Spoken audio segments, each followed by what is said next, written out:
Woohoo!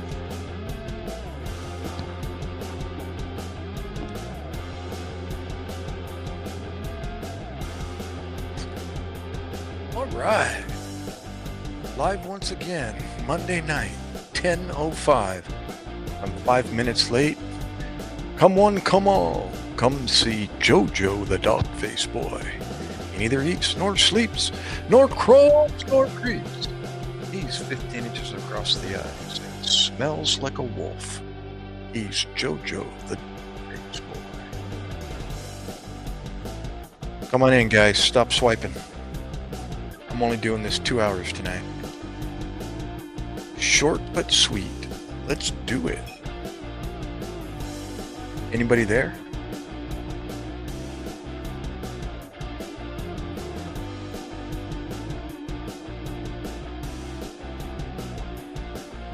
Well, I got a little bit of leftover coffee. Didn't have time to make any fresh coffee, but tastes pretty good. Well, you know what? I've got some iced coffee over there. Oh my gosh, I just skipped away from my StreamYard. What in the world is going on? Stand by, Ghost Rider.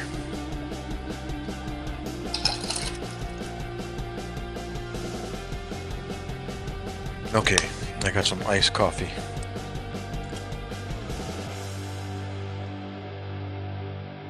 Hoorah, that's good.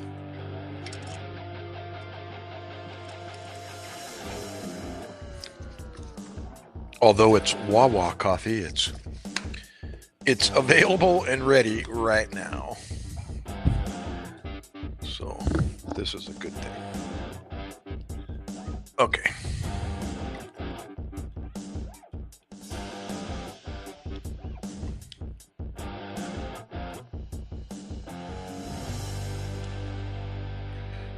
Come on, guys.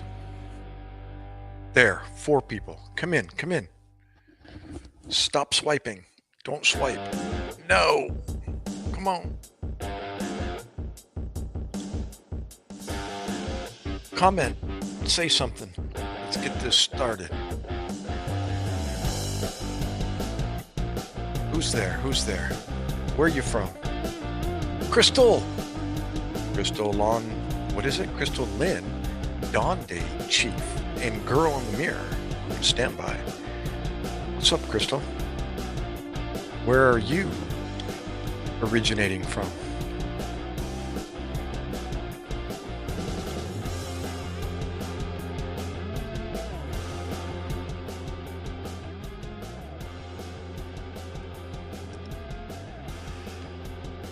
And hey, is there any way to change your name there, Mr. Roundbottom? Rah! From India. Oh, from Iraq. Assalamu alaikum.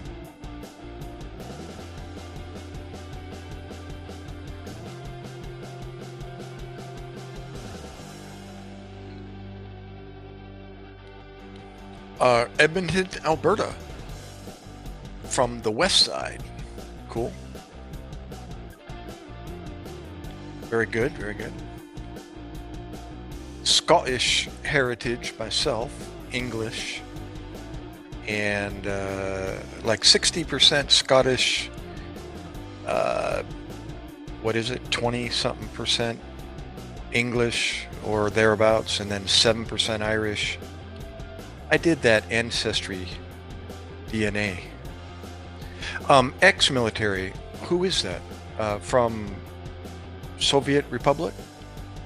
There, I don't know how to pronounce your name.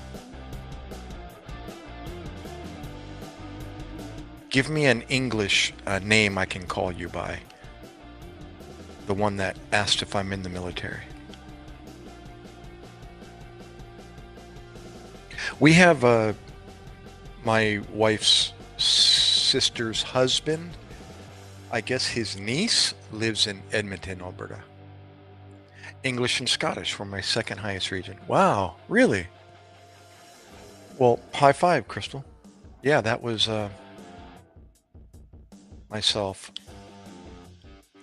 My research on my own discovered more than likely my last name was Scottish origin, and indeed it was. Yeah.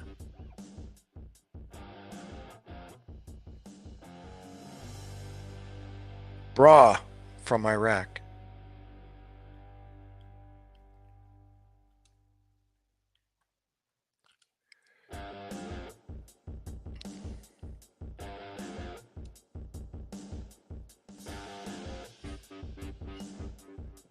Then again, Crystal, um, that whole uh, ancestry DNA, test that we did, I already knew where my origins come from. And I think just because my uh, curiosity and little extra money in my PayPal account, I went ahead and did the DNA results. But it didn't surprise me one bit, because I know where the human kind originated.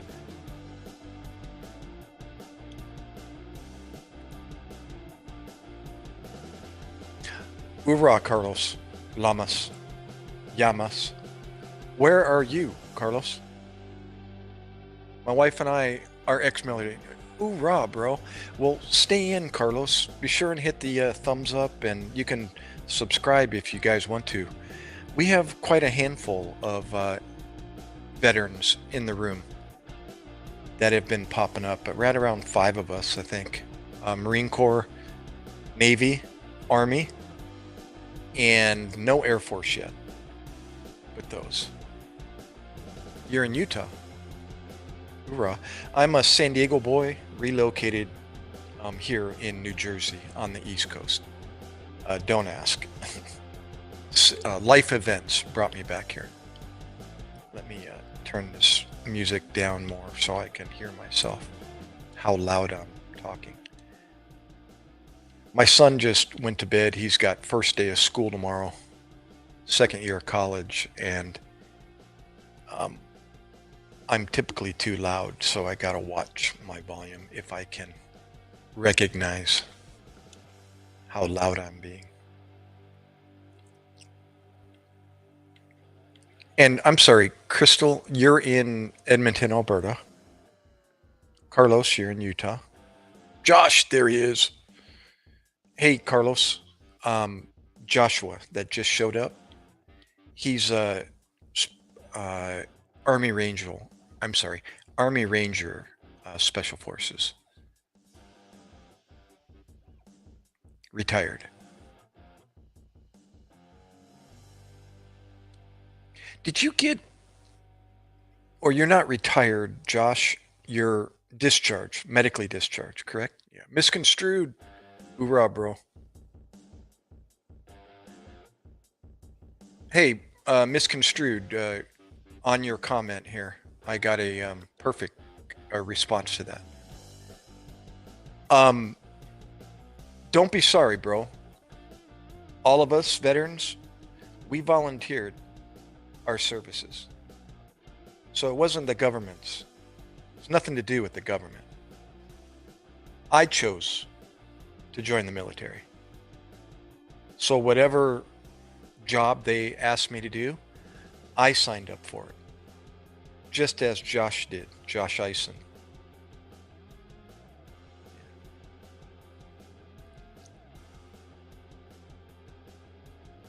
So that's a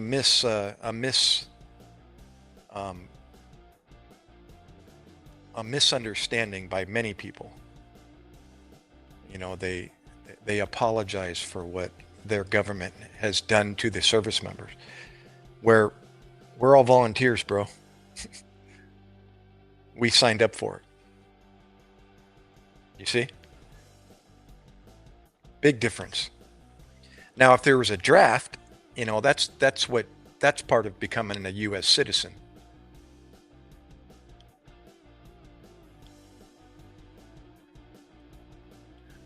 You're welcome. Does that make more sense, though, misconstrued?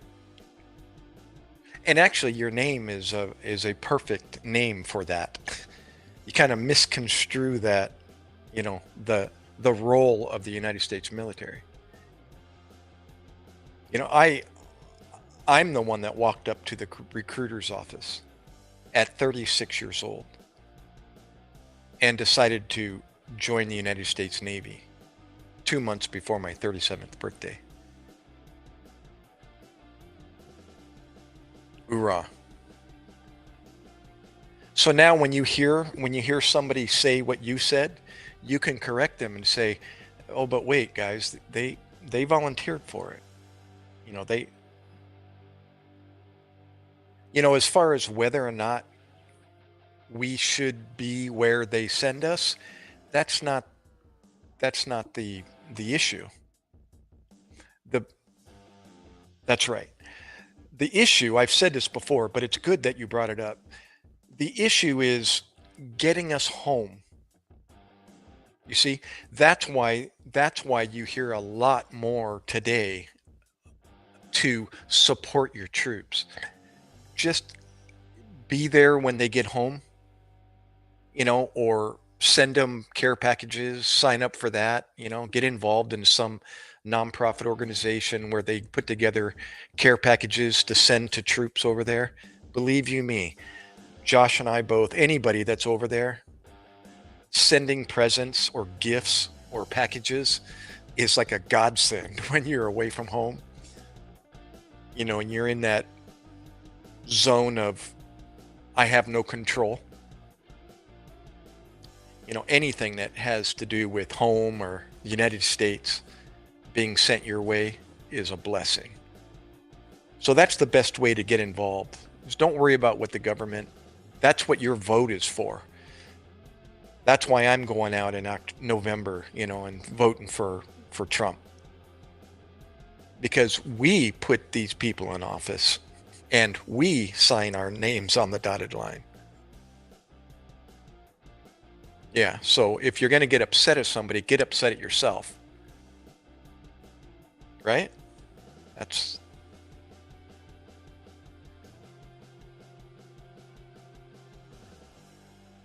right. Yeah. So, and also as well, we live in a country that surpasses any other country in the world. And yet we have people complaining about our own government. It's like, go to the Philippines. Go to Dominica Republic. Go to Russia. Go south of the border to Mexico. Go to Central America. Go spend some time in some of these third world countries and see how bad your government is. Yeah, people get tunnel vision and put blinders on their face, spending too much time here in the United States and never stepping outside their borders. Yeah, it's true. So good comment, misconstrued. That was I know now how to answer that. Love turtles. Do you love turtles?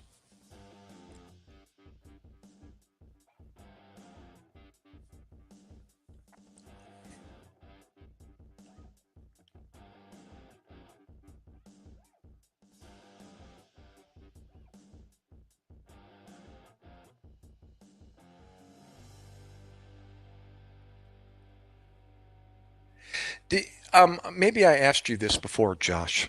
Oh, by the way, guys, real quick, I'm only going till midnight tonight. School starts tomorrow. My son has to get up. I have to get up, take my wife to work, and then he's going to use mom's car to get to school. So I got to get up at 6:30ish or 6:15. So I can't be getting to bed at 2 in the morning.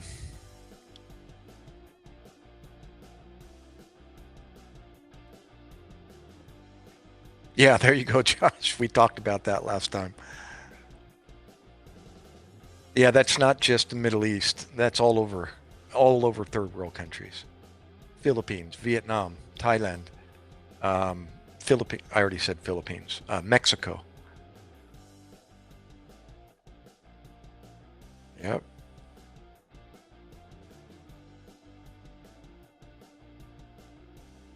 The, Josh. Now I haven't been, but a few countries in the world, third world countries. But when I went to Kathmandu, Nepal.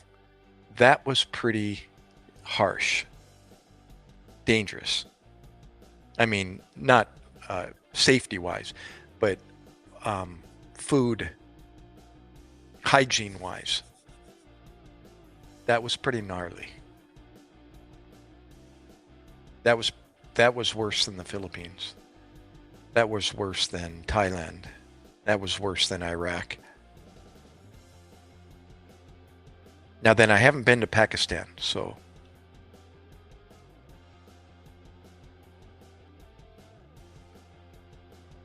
when they say, sorry, step outside their borders, it's almost as if they seek that division. Well, I'm sorry, what do you mean, Crystal? Oh, who's they? No, love, don't head out. Why are you heading out? Got something to. Oh, okay. Well, don't forget the thumbs up if you didn't already. Everybody, Crystal, love, Josh, um, misconstrued, do the thumbs up. That'll help spread the. It'll help post my channel on more people's recommendation list. It'll pop up when they're doing their scrolling.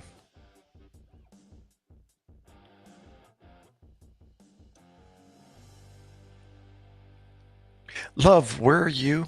Where are you located? Love turtles.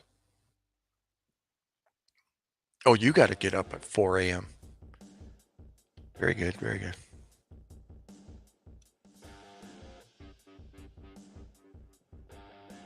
Just in case. You know what? I told you before. I always bring iodine tabs. I've been doing that ever since I was 15 years old, backpacking in the Sierra Nevadas. I brought iodine tabs to Kathmandu with me. I brought them to the Philippines. And when in doubt, just pop in a few of those, shake up your water bottle, and drink orange water or tainted orange tinged water. But it's a lot better than getting Montezuma's. So. Yeah, an MRE wouldn't hurt at all, right? Just pack one in your bag.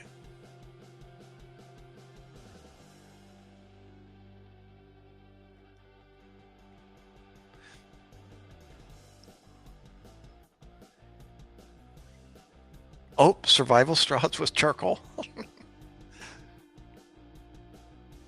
Yeah, I have one of those. My son actually gave it to me. I'm still yet to use it, but it's a no-brainer. It's a water filtration bladder.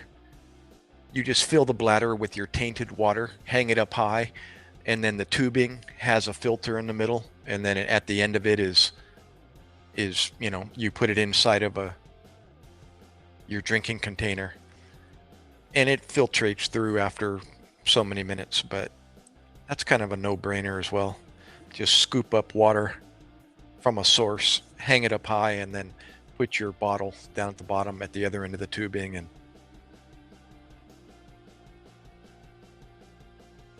but iodine tabs, yeah, and make sure you. What I was typing, my community is really not that bad. Yeah, I understand, Crystal. It screws me up all the time.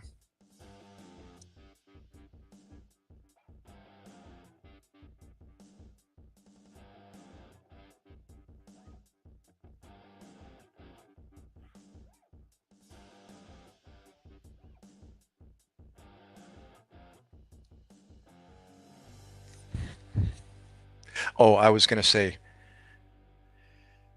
for those that don't already know, if you're using those little iodine, tabs, follow the directions as far as how many per how much water, and then make sure you don't put the lid on all the way, kind of loosely, and then shake it up to help dissolve the tablet. And that way the water splashes out of and around the lip of the bottle that you're using and or your bladder. If you're going to use a water, the Camelback, then pop it in there, shake it up, run it down the tubing and out the mouthpiece so you get some of that iodine splashed all over the mouthpiece, and then let it dissolve for however long it says to leave it.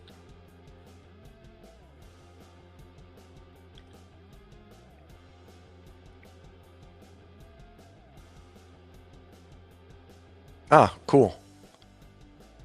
Yeah, when in doubt, just use that. That'll work.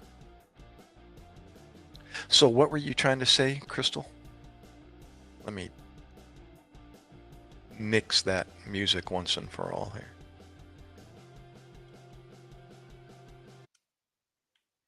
Okay. I think we're.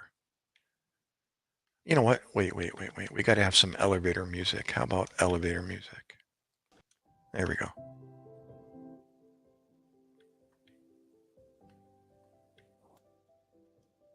Actually, that's better than elevator music.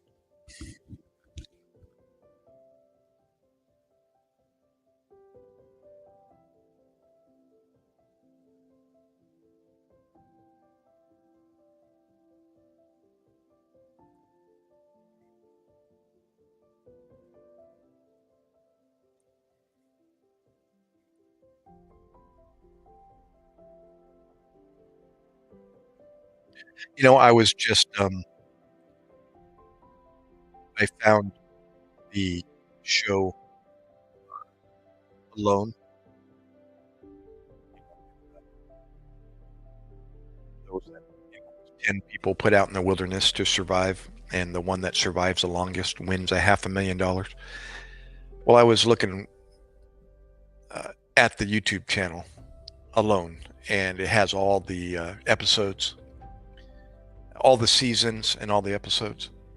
And I was rehashing some that I had never seen before and watching um, watching them, and I get so it's so cool to watch those people either suffer or survive and succeed.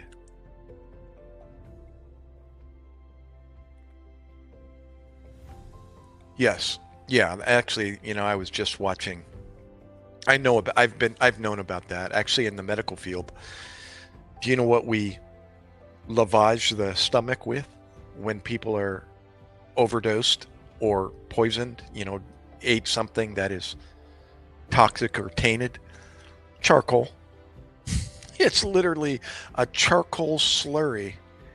We give it to them with a straw, and either they drink it or we tell them, if you don't drink it, we're going to put a NG tube, nasogastric tube, down your nose into your stomach, and then fill that, literally a bag up high of a charcoal slurry, and you literally just pour that stuff into the bag, and that stuff goes down their nose and their stomach. Yeah, so anything charcoal. Some of the contestants on the Alone show, ended up eating something that was tainted, and that's what they did. They're, they're educated. They're given like an in-service. I don't know how many days it is for the environment they're about to enter, and they're shown certain things to help them if they don't already know. And one of them is charcoal. Eating charcoal to help that. Yeah.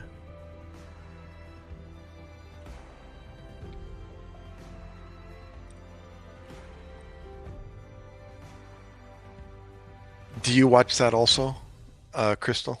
That show, Alone? For some reason that music just keeps getting loud. Okay. Dude, my dad was hardcore.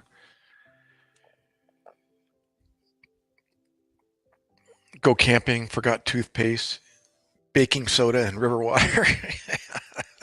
Yeah. You can use charcoal on your teeth as toothpaste.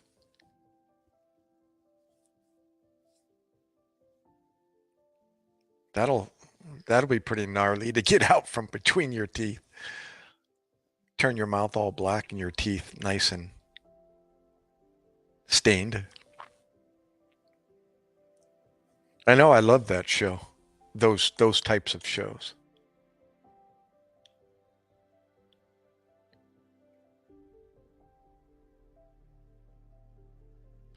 There was I just watched an episode or a season or an episode of a season.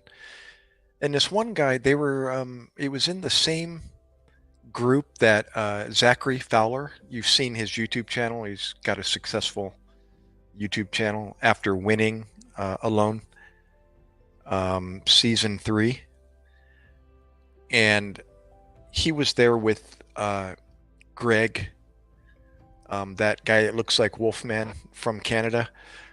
Greg, they did a tandem YouTube channel together. Fowler and Greg, what's his last name? Anyways, he was in that same series with Zach Fowler, competing against him, and he ended up tapping out or calling out due to he wasn't able to provide for himself. He was starving basically, and he decided to tap out. But he ended up with a fairly successful YouTube channel as well.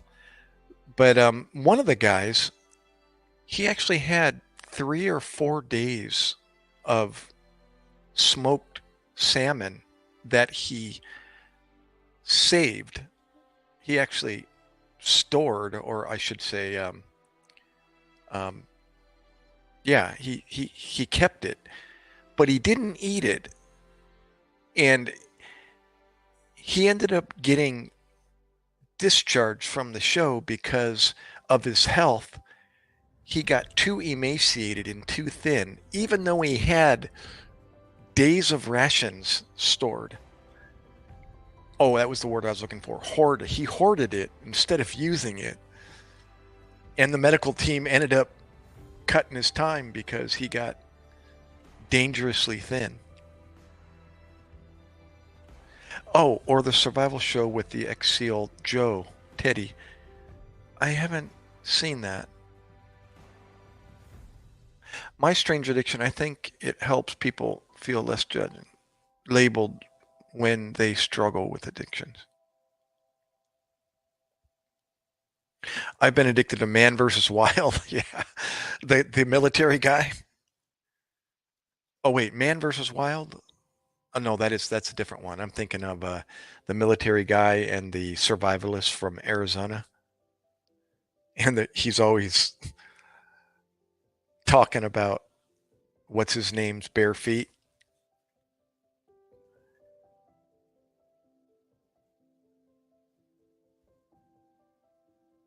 I think that's Dual Survivor or Dual Man versus Wild. Which one is that? Yeah, the hippie dude. Yeah.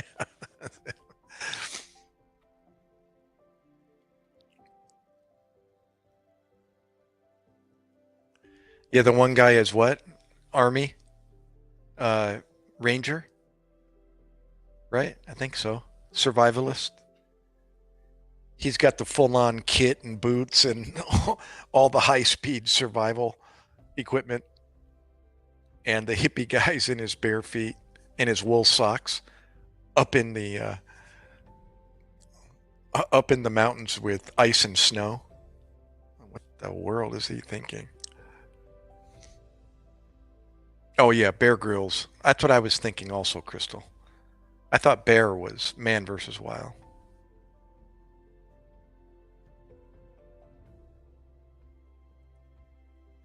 Now, this ex-Navy SEAL sharpshooter, he's got his own survival show?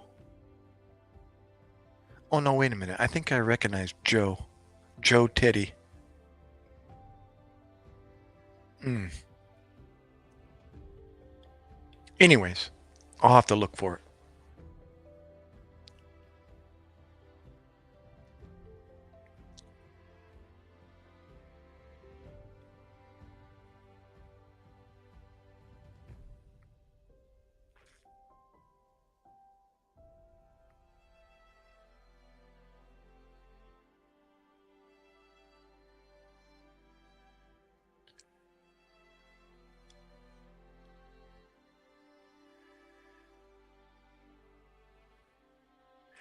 You know, I don't know if you saw it or not, but if you really want to be impressed with ingenuity and knowledge of survival, you know, skills, is watch Zachary Fowler.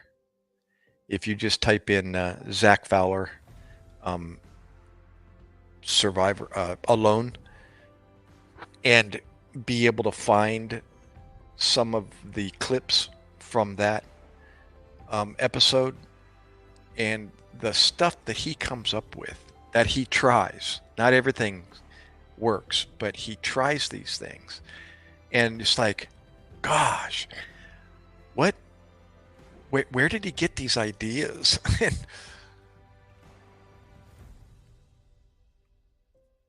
Pretty impressive. Pretty impressive. He made it 87 days.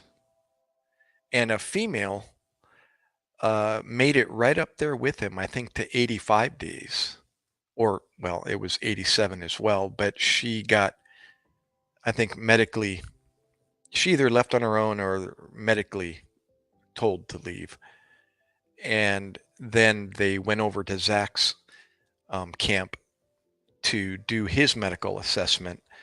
But at that point, he was the winner, and they had his wife with them. The camera crew did, and I just saw that. It just showed it briefly, and it broke me into tears just watching his reaction when he's ready to take off his clothes, you know, and get ready for the medical assessment, and his wife is walking up behind him, and he doesn't see her. And she taps him on the shoulder, and he turns around, and his face just crumples into tears, realizing that he won. It was awesome. Suman! Oh, wait a minute. Suman. Filipino ka? Do you know what suman is, Josh? Crystal?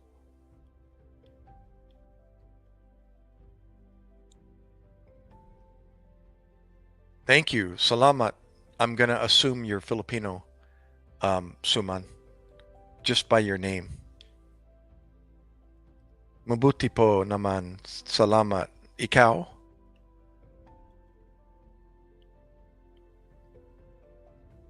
Now watch, you watch, I'll be wrong. He won't be Filipino.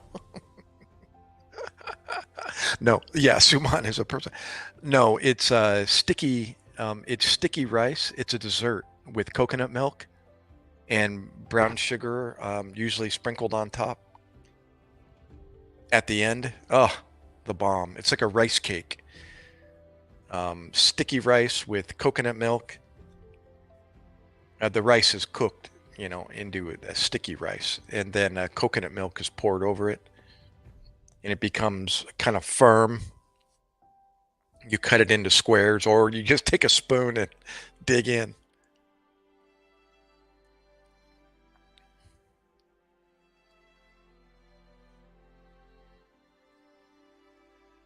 Oh, see, I'm totally wrong. He's in Mumbai, India. Sorry, Suman. Suman is a Filipino uh, dessert. Namaste. You speak Hindi, uh, Suman? I'm not familiar with Mumbai. Mumbai. What language? It might be. Hindi.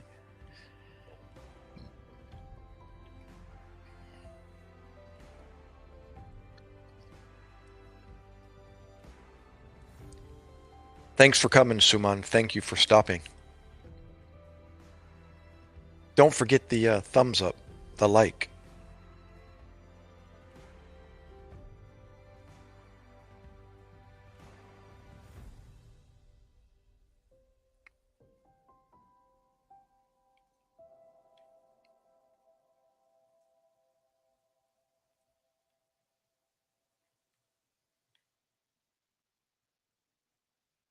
What's new, Josh?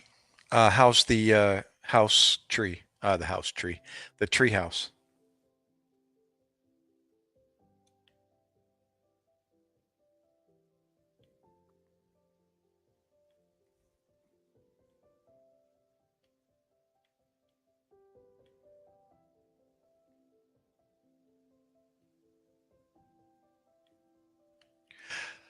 Who's still here? It says there's 5 people. Crystal, Josh, Suman. How about Love? Nope, Love Turtles had to go to sleep. Misconstrued. Are you still there?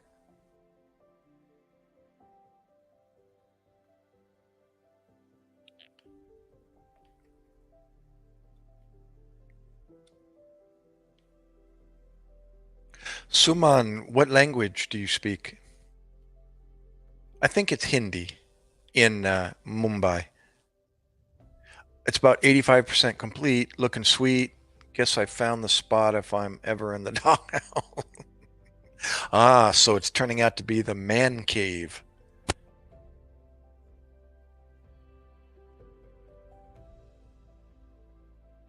Oh, I'm full. Is that support? Thank you, Suman. That's what I don't like about this YouTube thing is when you speak a different language, you have to literally go on a different app or open a different stream.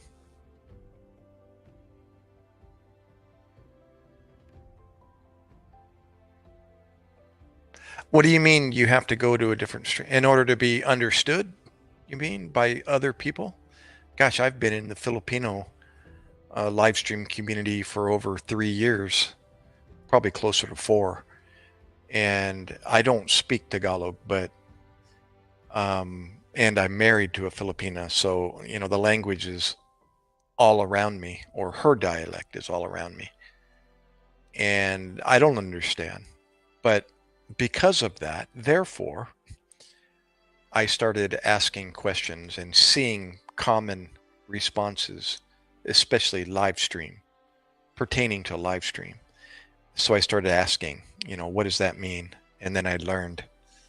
And then I would use Google Translate to help me refresh my memory. And I'm able to um, ask certain questions in Tagalog and one other dialect. But when in doubt, always just copy and paste into um, Google Translate. It's not 100%, but it helps. Oh, you're full support Filipino? Are you are you Indian, Suman, or are you Filipino living in India?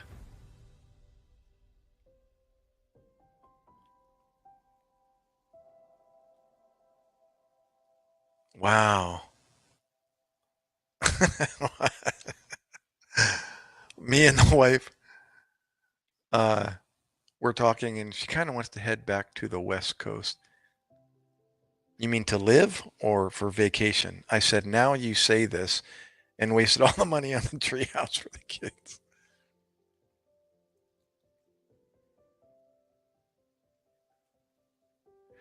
Oh. You mean you need to open up a different tab, Crystal? Yeah, well, if you're on a laptop, and if you're on, what are you on, using your phone? Yeah, then you got to open up a different tab and kind of bounce back and forth. But if you're on a laptop, it's easy. You open up multiple windows and minimize and move all the squares next to each other so you can have multiple tabs open on the screen. And you just bounce back and forth, from Google Translate to the chat, and a lot easier on a laptop.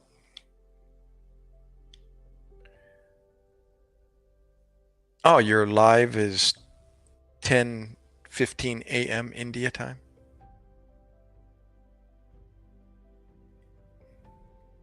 Oh, you're on your phone. Yeah.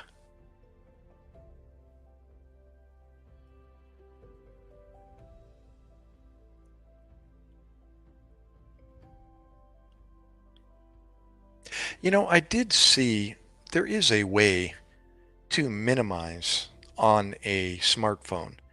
And I've done it by mistake a few times, and I get kind of confused as to how to get it back full screen.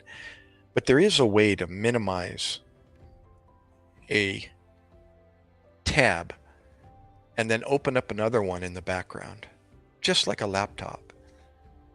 But if you'd asked me how do you do that, I wouldn't be able to tell you because I didn't know what I did, and I went, oh my gosh, there it is. Just like a laptop.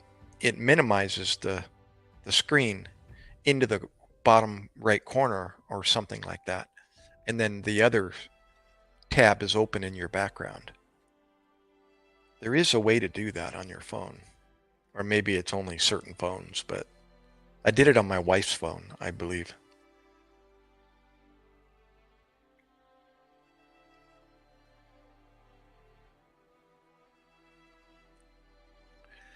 Is she, Josh, is your wife from either of those states, California or Oregon? Gosh, I lived, as we talked before, I lived in both of them. I'm from California, lived in Oregon before making my crazy decision to go down to Louisiana.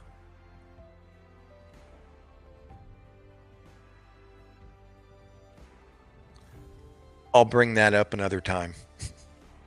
Another chapter in my Louisiana story.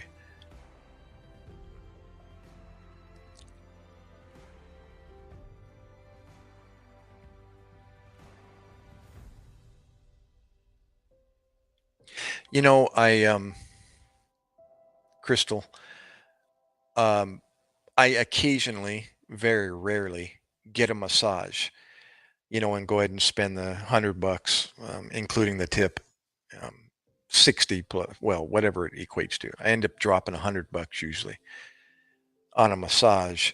And the lady that does it is Chinese, and she doesn't speak a lick of English, like nothing. And well, I shouldn't say nothing, very, very little. And she just keeps her phone with her.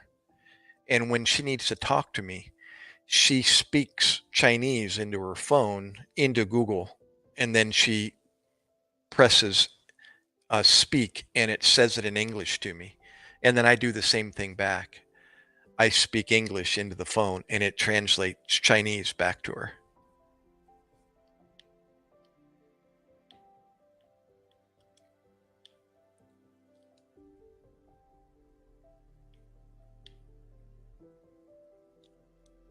She was born in Dallas, but moved to the Bay Area in California. Yep.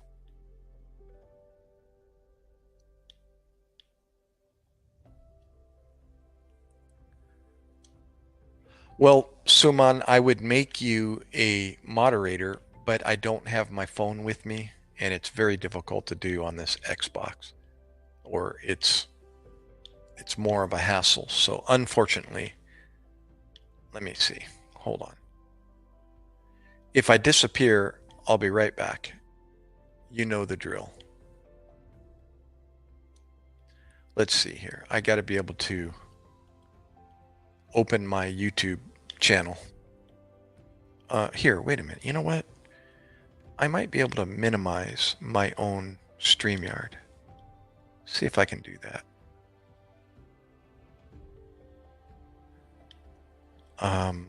Send tab to your device. Close. Close tabs. Vertical tabs. Duplicate tab. Let's see here. No, can't do it at the moment.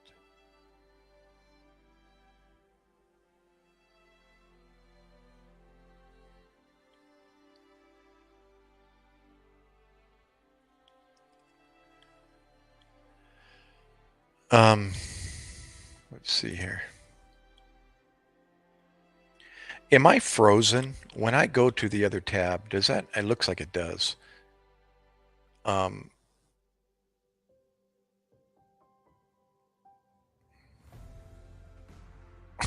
Wait a minute, I can try typing in tongues. What is that? Is that an app?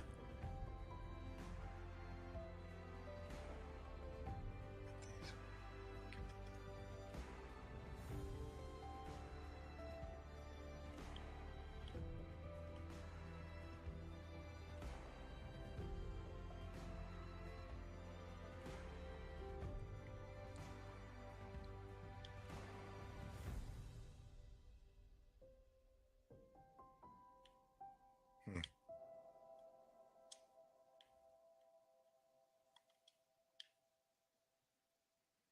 Oh, okay.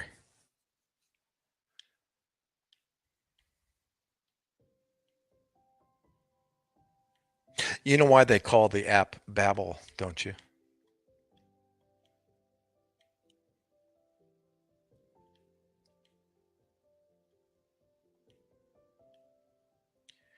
You know where we got the word babble from. Just babbling. Ah, he's just babbling. Hold on, Suman. I'm still trying to make you a moderator, but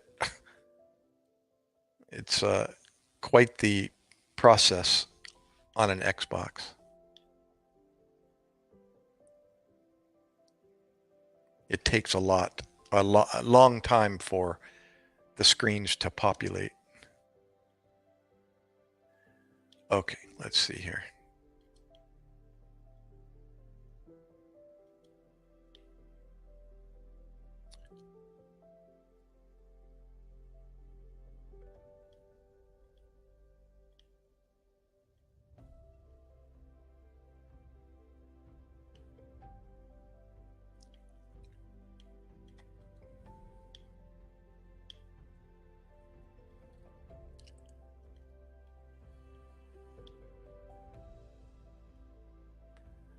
Okay, there's my Monday Night Live. I'm opening that up right now. And now the chat column usually takes a long time to populate. And this is where I run into issues. By the time it populates, it kicks me out of the StreamYard. But I'll be back if it does. Just stand by, Ghost Rider. The pattern is full.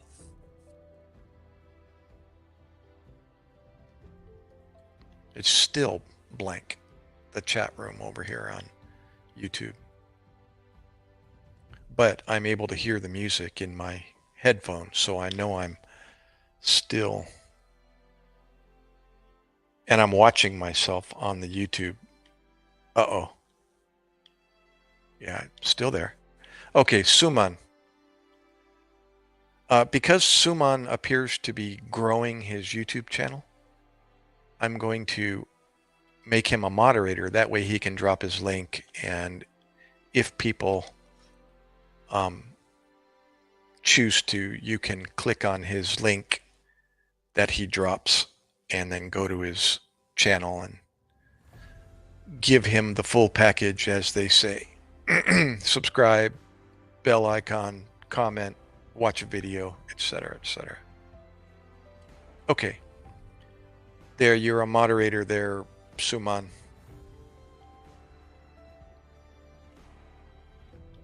Just based on his chat language, it appears he's growing his YouTube channel. And that's the one method of growing your YouTube channel, getting more subscribers, is using live stream chat and dropping your link But in order to do that, you need to be a moderator. And that's why people make others moderators frequently, especially in the Filipino live stream community. That's what they use the live streams for, to help others grow their YouTube channels, as well as an opportunity to make some revenue if people want to donate, etc. But you have to be monetized first to do that.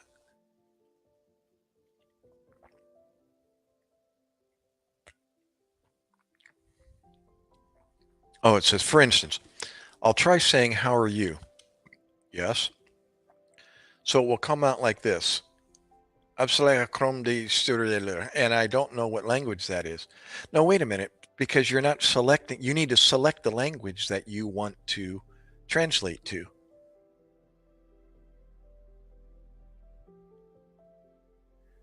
That's what you're not doing. You can change both sides of the conversation. So whatever language you're speaking in, you select English, and then whatever language the person that you're talking to is, you need to drop the menu down and select their language so that it translates into their language.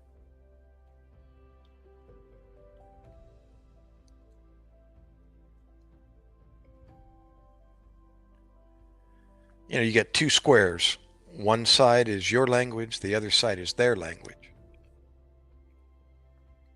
You can't just not pay attention to what language you're translating to.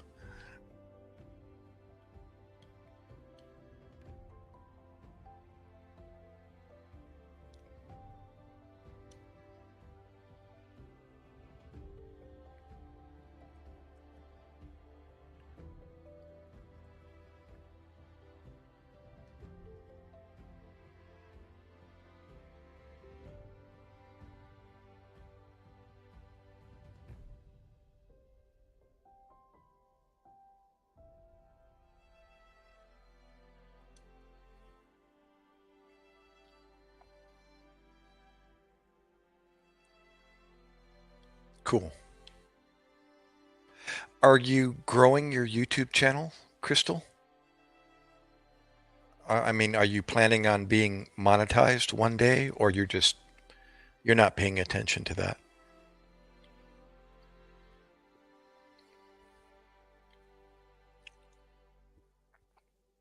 Oh, am I ready for? I tell you the truth, Josh, I didn't even know until you just said. I'm not even following the NFL anymore. Although when I when I do see a game, you know, it is not unlike me to stay on it and watch it because that was the spoon that fed me. So, you know, it used to be in my household growing up. My dad was a avid uh, NFL football and college football um, follower.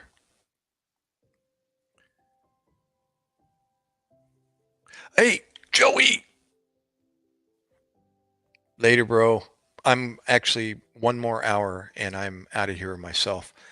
I gotta do the same. I gotta wake up and start the school routine for my son and take the wife to work tomorrow. I wonder why, Josh.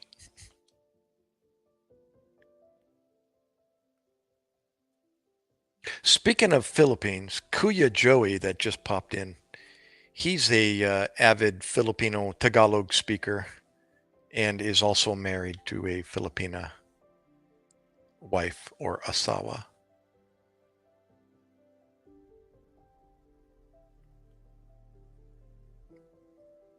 Speaking of another white guy that speaks the Philippine language, Kuya Joey is a Alabaman.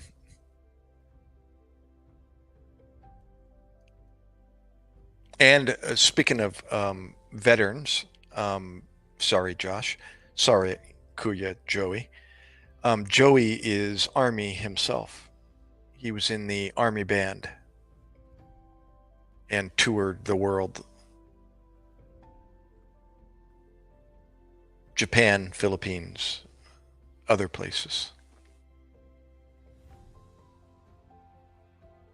And is a beautiful singer, songwriter.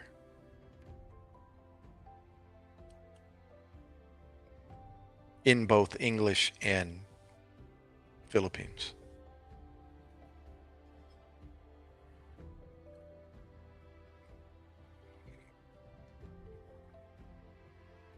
Joey, if you're still there, Josh is, if you didn't already know, Army Ranger.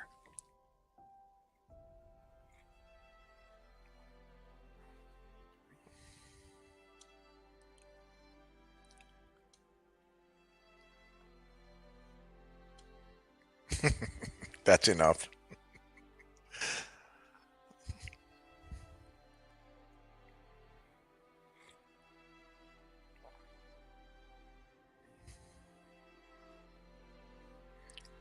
Yes, sir. Coffee. You drink cafe or chai, Suman, or both?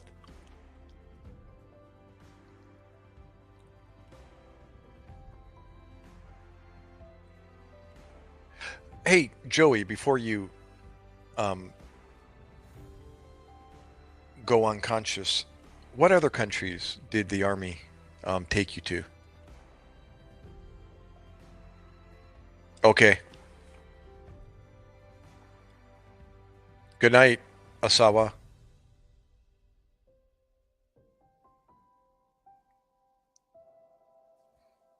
Magandang gabi. Maayong gabi. Gabi.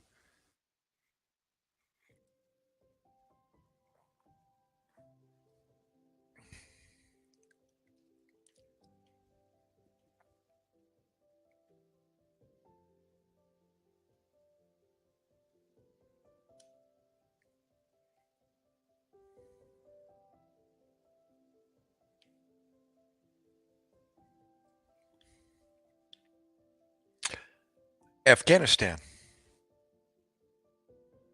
Oh my goodness. So you've been to Afghanistan as well.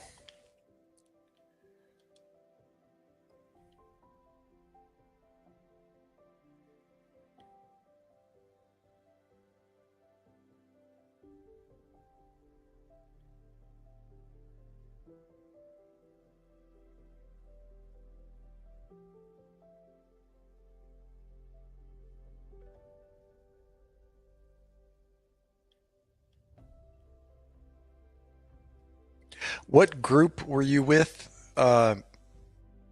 Josh? What regiment? Gosh, I don't even know how to refer to the the army and the, the hierarchy, the divisions, I should say, of the army.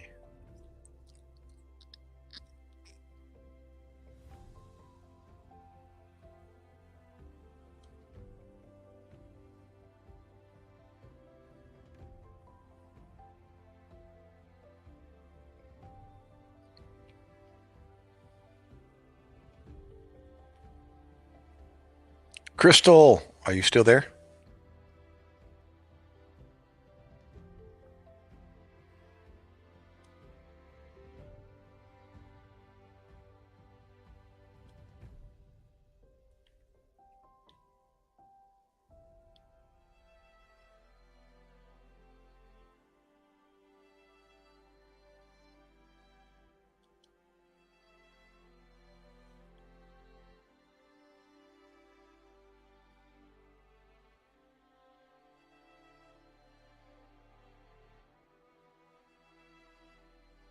Oh, you know what I did do, guys? I forgot to mention.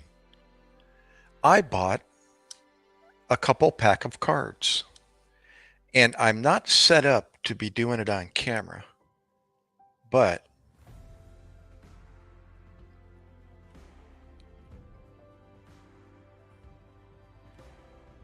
Josh will be able to answer that question. I'm going to guess, and I don't even understand tabbed or qualified, but I'm going to guess qualified.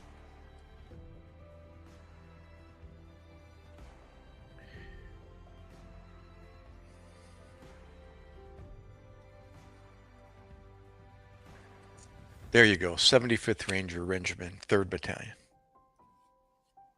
Yeah, check this out, guys. Of course, I went with bicycle, the bicycle deck of cards, but I found a pretty cool, I wanted to get a better than average deck of cards, and I ended up finding this pretty cool box. It's Bicycle Prestige, and they're actually plastic cards with a paper feel. So I was interested in that. It's like, because doing Magic paper cards, paper tends to get beat up pretty quickly when you're doing a lot of card magic or card manipulations. Prestidigitation, big word for magic. And check it out. The box actually comes like this. Check this out. Pretty cool, huh? It's pretty high speed. Just the architecture or the construction of this box. Check that out.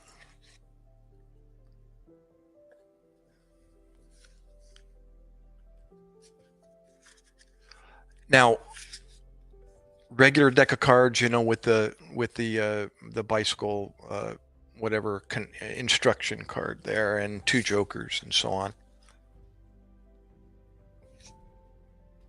Just a normal. I don't know if you can. Well, they're pretty slippery at the moment. I know it's pretty fancy. I'm trying to just show you. It's just a standard deck of cards, right? But a standard deck of cards, of course, in the hands of a magician, ends up being a little more than a standard deck of cards. And no, they're not. But check this out. Look at this. Can you see that? Look at that.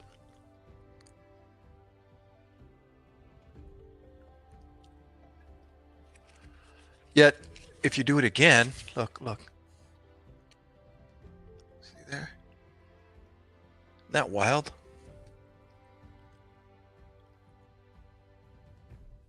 So hard to put this on camera. Let's see if I can move the camera over here. Let me show you that again.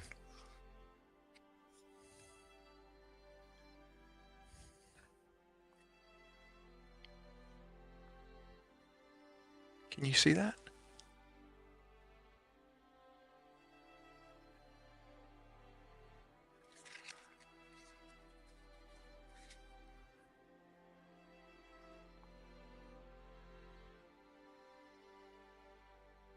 Bizarre, huh?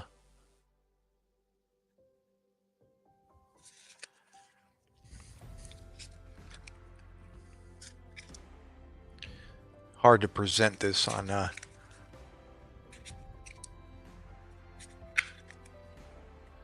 you remember the T-shirt, from Iraq that I got in trouble, getting printed up by the Indian guys? Remember that T-shirt? Do you remember what my quote was? What my quote was on the shirt? I'll show it to you again. And now you know why the T-shirt says what it says here.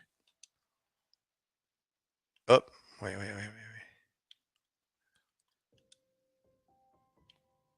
That didn't. Okay, I got to do it this way.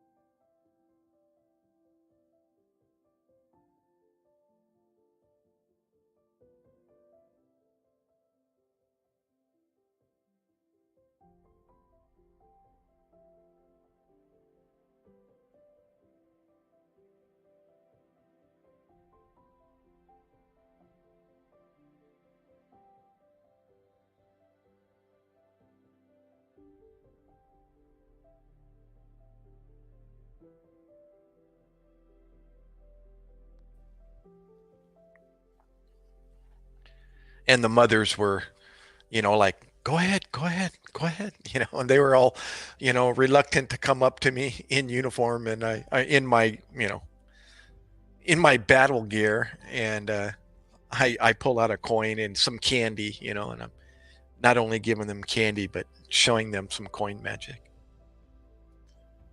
Here's an interesting little sleight here, something you learn when you're, check this out, Josh. Ready?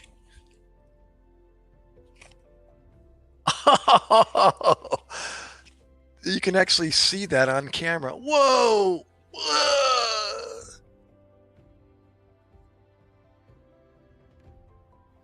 It's kind of. Oh, I got to get the comments back here and read your comments here. I'm sitting here doing this in the blind here. Pick a card, any card. Damn it, you did it again. You're a wizard. Let's see here.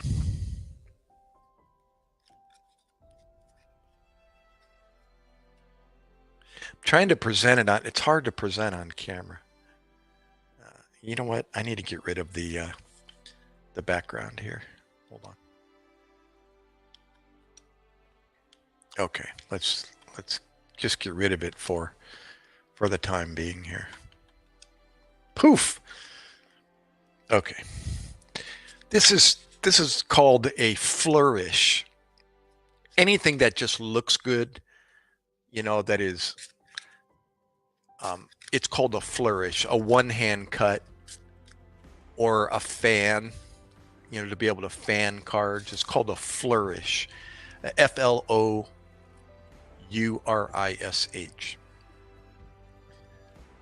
To fan a deck of cards, to cut a deck of cards, to squirt a deck of cards, you're going like that into your other hand. That's called a flourish.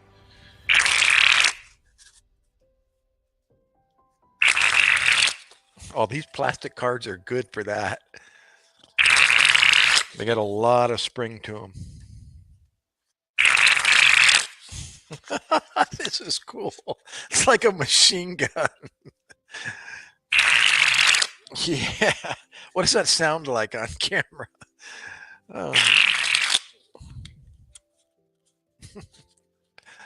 oh my gosh. Okay, maybe I can. Well, see, I was trying to rehearse some of these tricks, and the only way I can really do it is to do it to myself, because I don't have somebody to do to present the magic to. So I was thinking about that, and I thought, well, I'll just have to explain to the people what it is that I'm doing, and to just put your trust in a magician. Yeah, right. In that I'm going to explain to you what the effect is by me being the second person. James, what's up, brother? And I could do it that way, but what I've got to do, I've got to get a presentation table, like a black felt table, where I can take the camera and point down to the table, and I can do the magic right there on this black background. So it's very contrasting with the cards, and you can see it, and you can see my hands at the same time.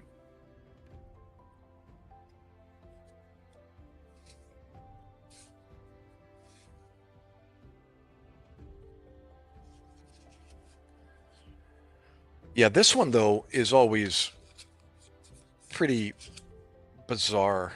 When you spread the deck of cards, you can spread any deck, pretty much any deck of cards, and make them appear as if they're all blank.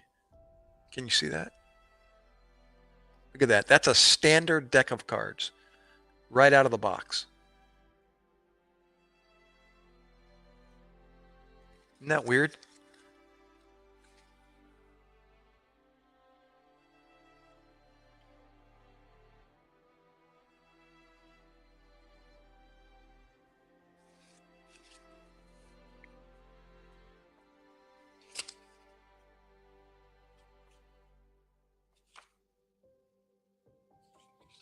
Let's see if I can show the back. The back is empty. The palm is empty.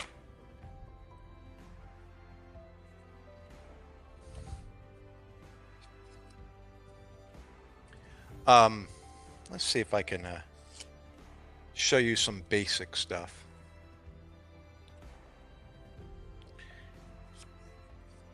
Let's see here. Kind of an unprepared presentation here, but see if I can see how well this comes out if I do it on camera. Here's, I'm going to turn the music off here real quick. See if I can present this without. We'll see. We'll see how it comes out.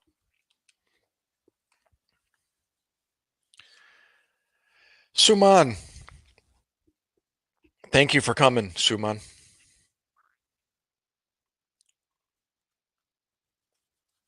Let's see. I might not be able to do it because I don't have, let's see. Let me see if I can set this up somehow. I'm probably not going to be able to do it. I have a table, but I need the camera to point down. And that's going to be the biggest issue. I need to get a tripod. I'll be live on Wednesday, Suman. Monday, Wednesday, and Friday. 10 p.m. Eastern Standard Time in the USA. 10 p.m. Subscribe and hit the bell icon, and you will be notified when I go live or post a new video. Let's see if I can present this. Maybe I can just hold it up here and show you something that is. Let's see. See if I can do this here.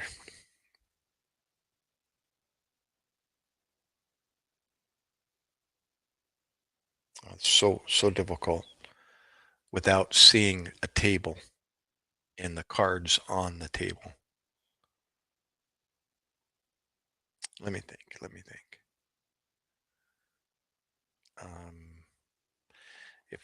If I did this, no, that's not going to point down. It's going to be so hard. I'm going to have to just wait until I can present it properly.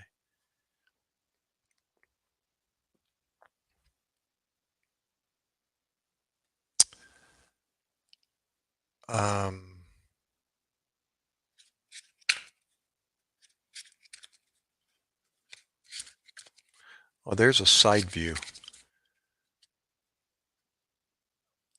You drop half the deck or thereabouts, push up the other on the bottom, push it on top.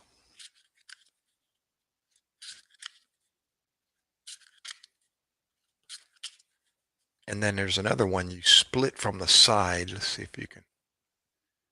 So you grab your thumb, twist it all the way around, slide it on the bottom. Oh, that's hard. It's hard to present on camera.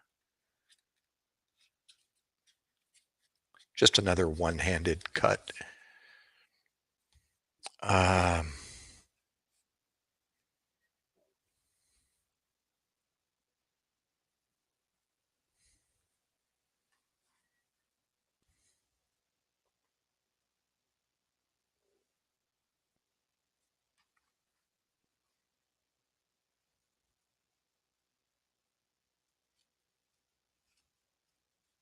Anyhow, James, are you there? Are you in and out, or are you able to hang out and stay for a while? I'm only doing this until midnight, another 40 minutes, due to school starting tomorrow and et cetera, et cetera.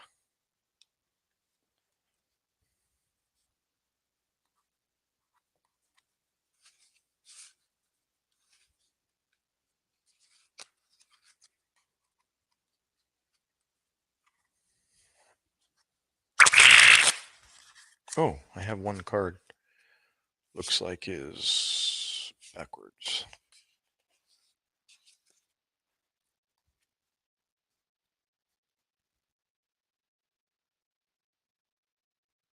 Here's some here's a basic something you can do, something you can do with just ad lib and create um, card magic. And I'm going to show everybody the cards so you can see. For example, if I pick a card, let's just say the seven of spades, it doesn't matter what it is, okay? And I were to cut the deck, I'm trying to keep a hold of it here.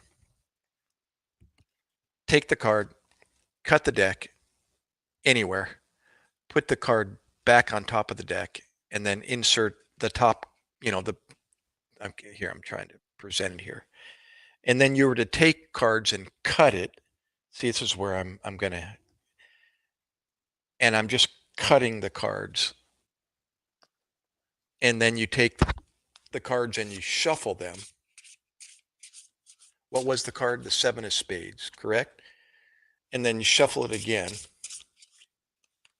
Okay. You come right back to the top card, which is the seven of spades. Remember that was the original card? Do that again. Seven of spades, right? Put that on the top of the deck. Okay. Here it is. Seven of spades on the top of the deck. Right there. Okay. Believe me still? Seven of spades on top of the deck. Correct? Take the deck, shuffle it up, shuffle it up again.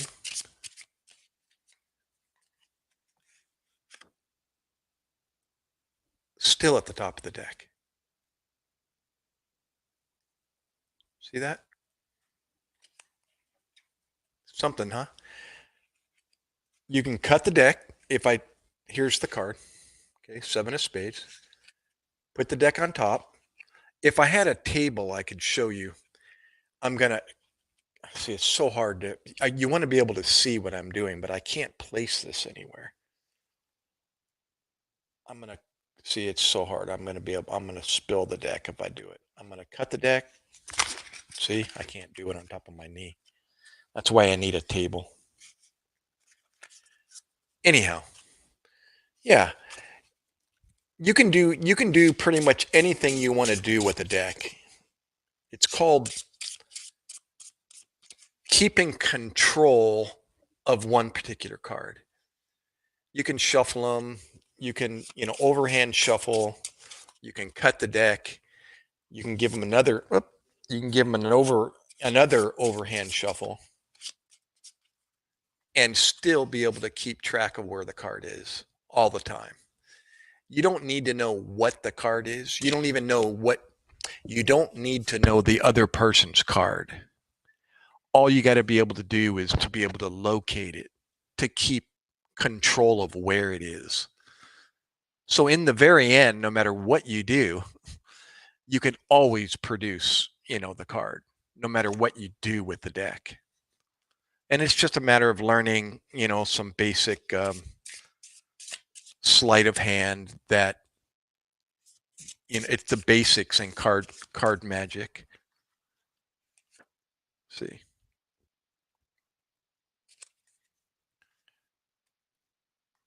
Cutting the deck, shuffling the deck, and so on.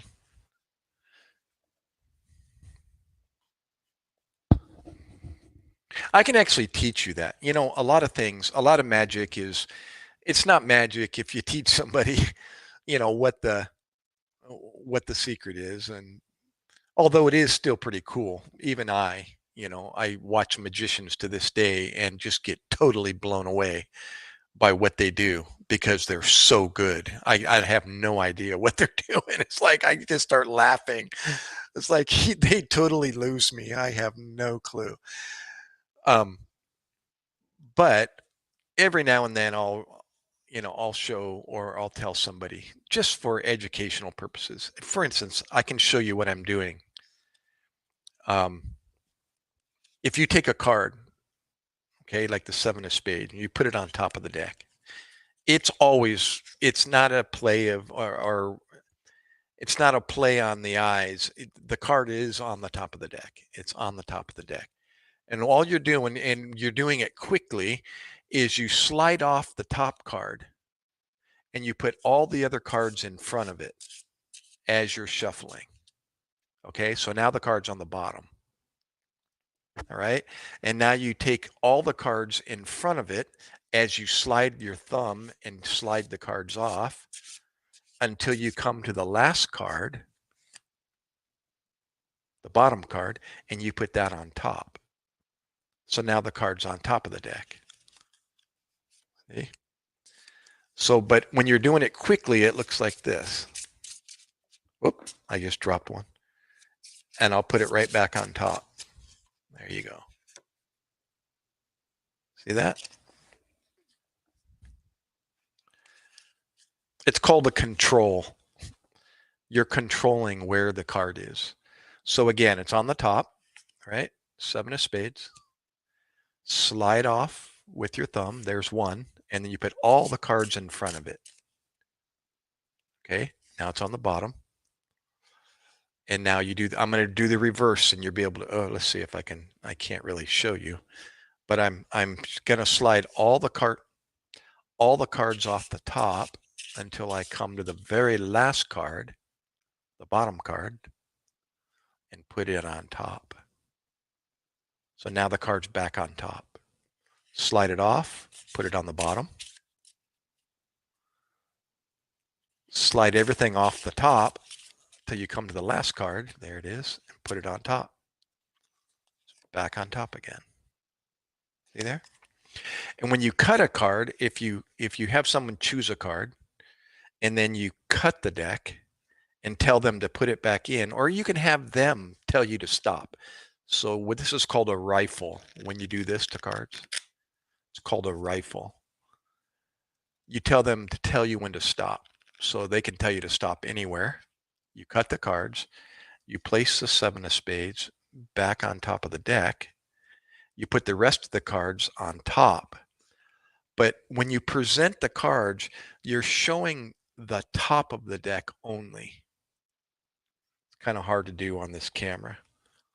But what I'm doing is I'm keeping a break with my pinky in the back. Okay, it's called a break. But when you present the card, you keep your deck pointing down so you don't see the front of it or any kind of a break that you're doing. So you show the front of the deck. And immediately, as soon as you make your pinky break in the rear, you start cutting the cards and you start cutting them onto the table. And you just take one half and you take some more until you come to your pinky break. And then you take that deck and you put that on top. So now their card is on top of the deck. I don't know what it is, but I know where it is. See? But in this instance, we do know what it is. It's a seven of spades. How is it called for you Yanks? Labor Day. Happy Labor Day. Let's see. Labor Day is what? September. Is it today? Alexa, is today Labor Day? Yeah, it is today.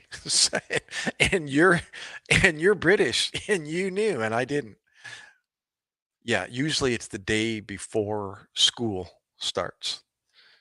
So that's why Monday is off and then Tuesday they go back to school. So does that make sense, Josh? So I just took their card and I cut it to the top of the deck. I don't need to know what it is. I just need to know where it is. And now, as long as I know where it is, I can do anything. I can hide it. I can, uh, you know. So I shuffle it and then shuffle it back to the top. There it is, 7 of spades. So you can do a lot.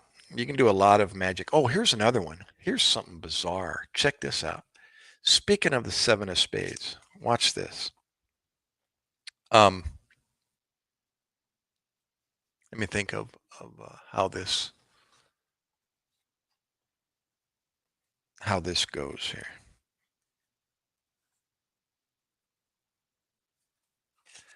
Okay, watch this. This is a bizarre shuffle, Josh. Watch this. I'm going to deal a few cards off into my hand and then just start mixing these things up every which way.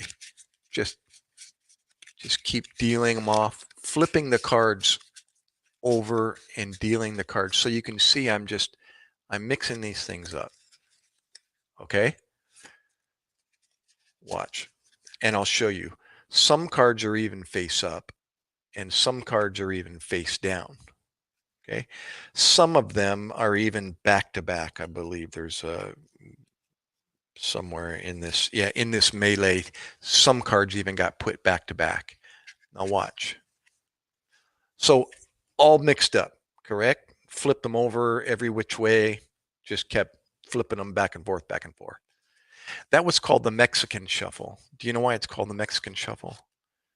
Because it's one revolution after the other. Ba-doom. Okay, that's a joke. But lo and behold, when you present them, watch. They're all back to normal, except one card. One card that is the opposite. And guess what that card is? The 7 of spades. See that? The rest of the cards are all back. Sorry, see if I can present that a little better for you. See, they're all back to normal. Except for that one card. See that again? Check this out. 7 of spades on the bottom, right? Deal off of, see if I can present this a little better here. This is called the Mexican shuffle, where you flip cards around, just randomly deal off and get them as mixed up as possible. Okay? Again, you saw that? Some are face up, some are face down. And like I said, some should even have gotten back to back here in this melee here. Usually when cards are bent, it's a lot easier to look at. Yeah, there's some that are even back to back. See that? Watch.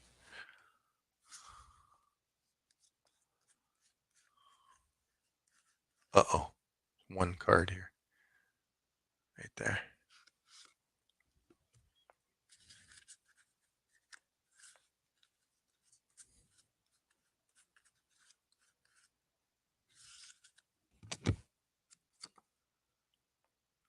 Seven of spades.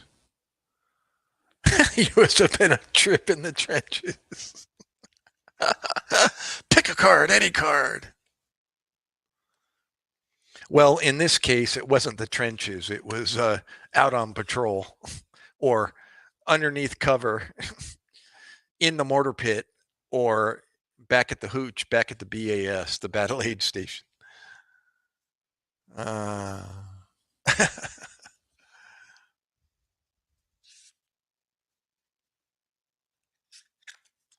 Hey, Jeff, thanks for coming in. I'm only going to be on for another 25 minutes. I got to do school routine for my son and take my wife to work. And actually, he's going to be, but I got to do breakfast for him, et cetera, et cetera.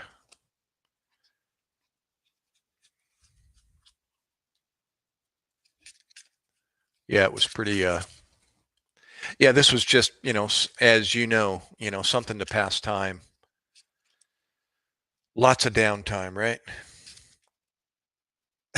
Bet you were taking all the beef jerky packs and coffee.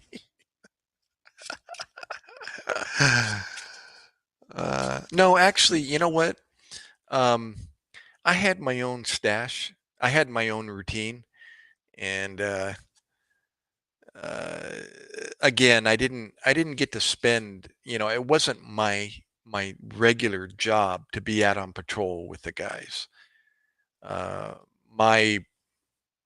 my hooch was the BAS, and I was assigned to the emergency room, quote unquote.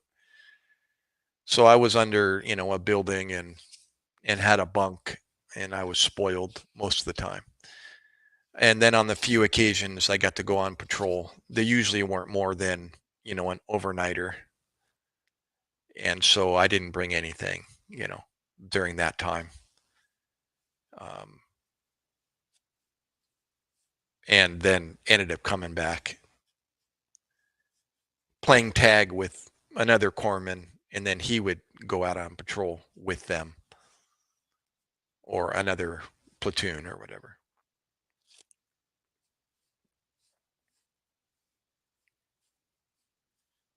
All right, Jeff.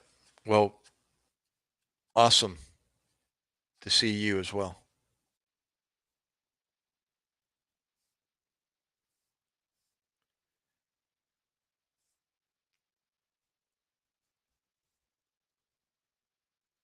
The what was your favorite?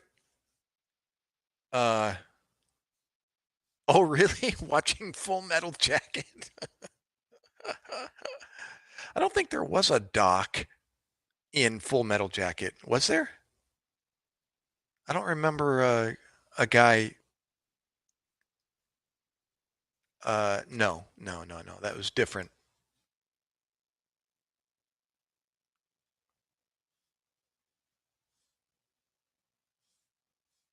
Speaking of, uh, what's his name? Irvy, uh, the uh, the drill instructor. What's his real name? We saw him in 29 Palms. He was performing or came in to speak at the theater. His name is Irvy. Wait, what's his name again?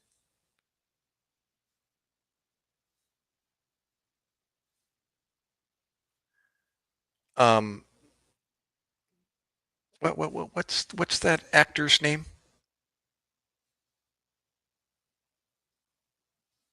Working class hero. First of all, the army fights for the J people, and our ancestors all have been lied to. Army fights for the J people. I don't understand that. And our ancestors all have been lied to. Well, I kind of understand that last part, but what is the J people?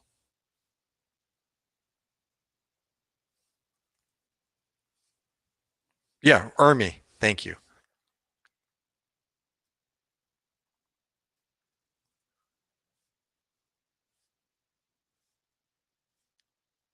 Yeah,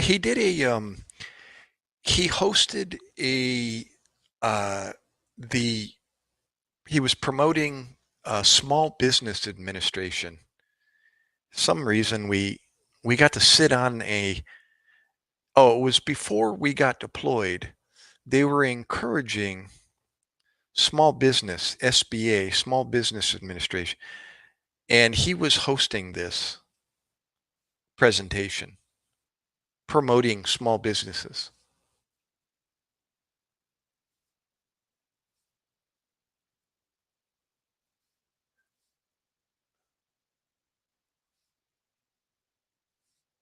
Ura, you're not a veteran, the working class?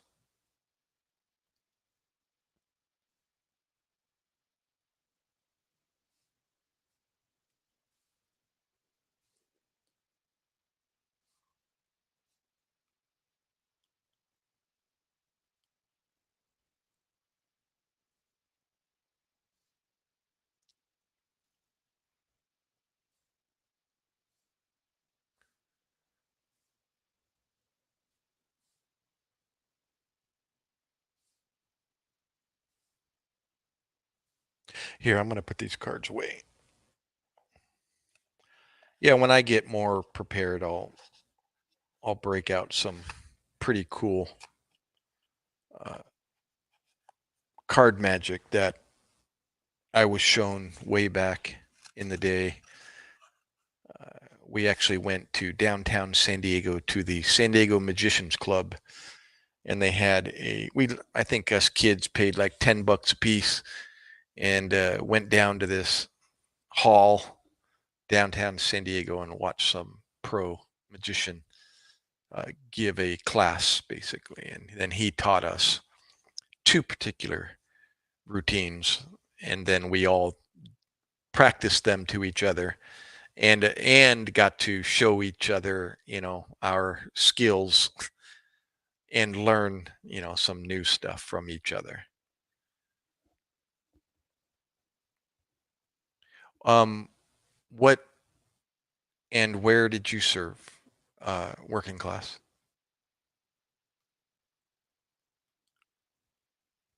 What branch and what years?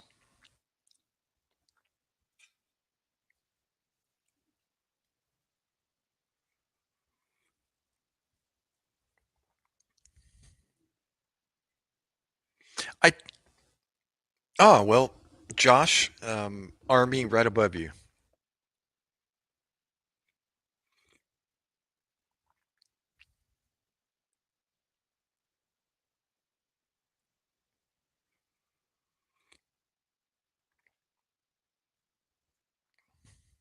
2008. I was there 2004, 2005. I believe Josh, that was the year he. Uh, Now you say 2008. That's just 1 year. Um,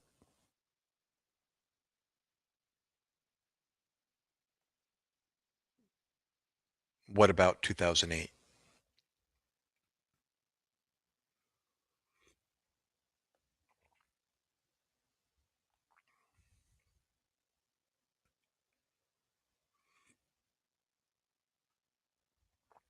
Here, working class, 2008, 2012. Um, Somebody else made a comment up above. Actually, his I don't think he's still here, but his screen name is misconstrued, and that was a perfect name for. He basically said the same thing earlier, and I'll repeat my answer or my reply to him. Um, it really it really doesn't matter as to whether or not why we were there. It really doesn't. You, I, Josh, and others all volunteered our signature on that dotted line. So wherever the government that we elect into office sends us, we have a job to do. I was a medic. I was a Navy corpsman. You guys were, had your MOSs. That was your job. That was your job that you signed up for. So whether they send you to Africa, Iraq, Afghanistan, wherever, you have a job to do, and we have the obligation to do our job. And there's only two things that are most important: to do our job and to come home. Done. They give you a paycheck. We elect them into office. So if they're not sending us over there for what they said they're sending us for, whose fault is that?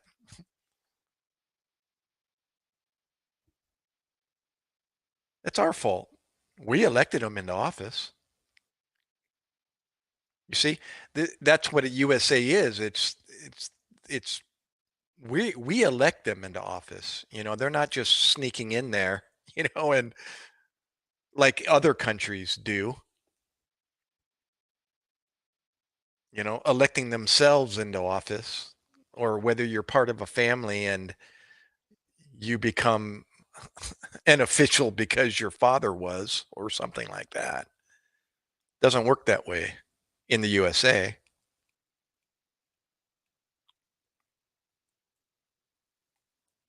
So whether we were sent by whoever the J people are, whatever that means, right? You signed up for it. So whose fault is it? Yours or theirs that you went to a place? Whether it doesn't matter where it was. If you didn't want to go there, then you should never have signed on the dotted line, right?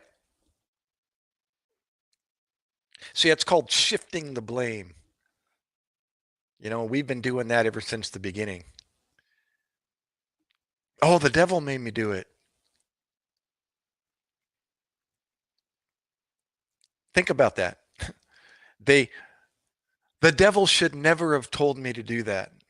It's just like, wait a minute. It was your choice to listen to him and do it. It was my choice to go into to the Denny's and to meet the recruiter and put my name on the sheet. Signed an 8-year contract with the United States Navy.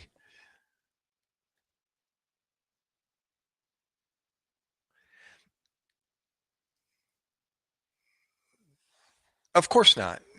Of course you don't know the rabbit hole that when you signed up. How can you? How can they tell you that 9/11 is going to happen?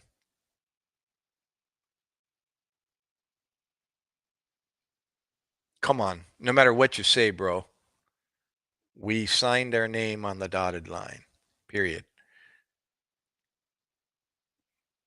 You really need to take care of what's going to happen to you if something were to happen to you while you're over there.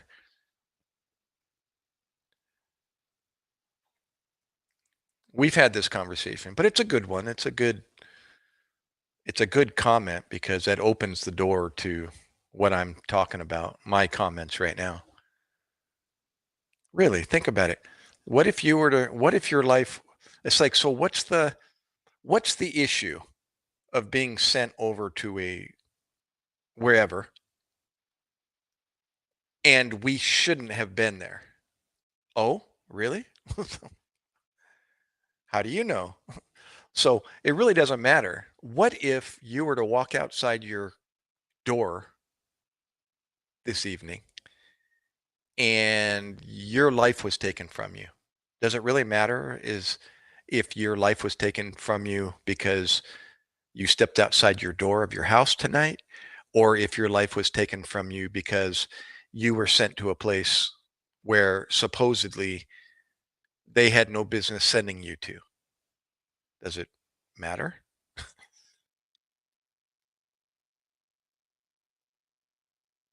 What's the diff? Death is death. Isn't that what we're worried about? We're worried about our life. That's why people uh, protest against the wars and sending their people to a place they quote shouldn't have been unquote. Well, why? They're gonna die. I could be dead tomorrow. I don't see any protesters outside my door protesting the fact that I could be dead tomorrow and that I should never have walked outside my door. Or they shouldn't have allowed me to walk outside my door because I could be dead tomorrow.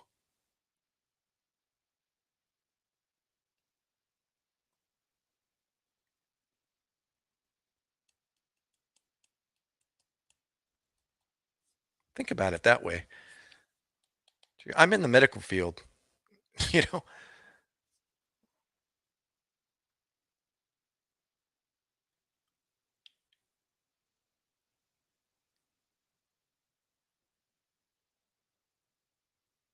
the J people, whatever the J people are.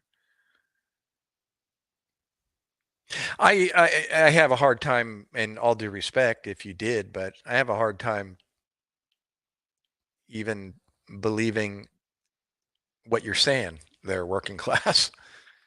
Your emphasis seems to be more on we killed innocent people and sacrificed my brother's lives. Bro, come on. Were you really in the military? Come on.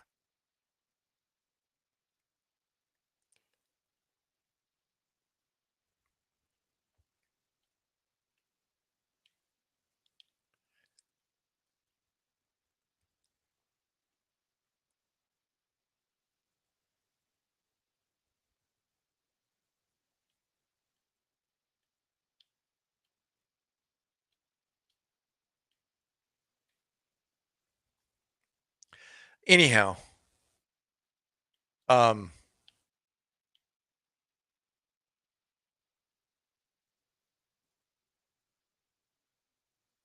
my experience with the United States military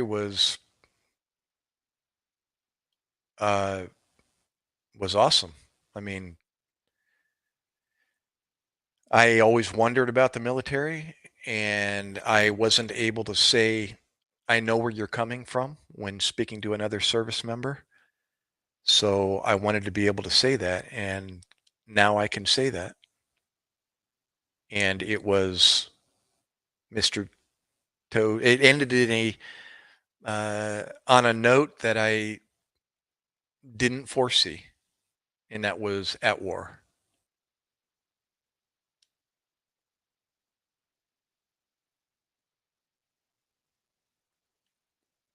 Yeah, no, the only reason why I say that is because of your comments about the military. Did you even know what you were signing up for? And while you were in, were you enjoying what you were doing, or was it a hardship or a hassle, the fact that you were in the military? That's what it sounds like. That would you want to just be here, there, here. Now I'm getting somewhere with my own comment is, so what did you expect war to be? You wanted a fair war? You wanted what? A chess game where you had, pawns and bishops and kings and queens on a board and they all had a place, two squares forward and one to the right, or this piece could only go diagonally and this one horizontal. So what did you expect when you joined the army? Do you expect uh, organization and no chaos and no oops or ifs or buts, ands and buts? Really? What do you think war is? You think war is fair?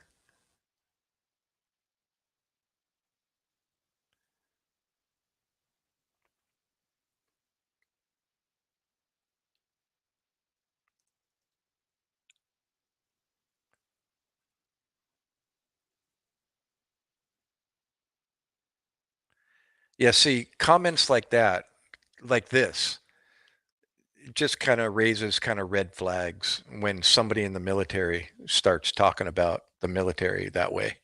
The actual military that they serve for. I think you totally missed the ball.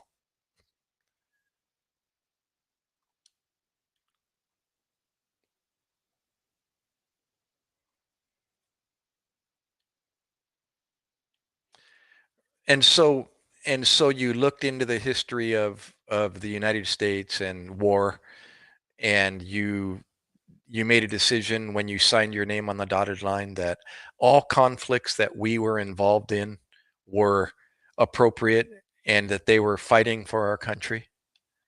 And you went, "Yep, that's why I'm signing my name on the dotted line, because the United States has got a history of fighting for their country every conflict that they're involved in."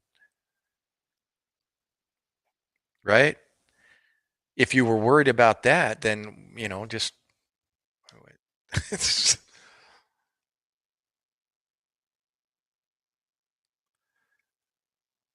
I think I just did. Seriously. Look at history. Look at the United States history of war. Were we always involved in something that was, you know, were we always fair in what we were fighting for?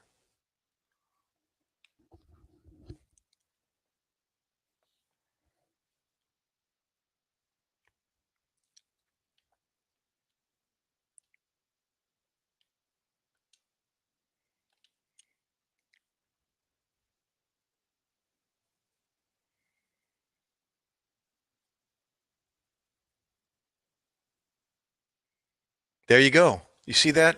Read what Josh just said. We've mentioned this before. You were there for two things. You were there to do your job, and you were there to get home. That's it.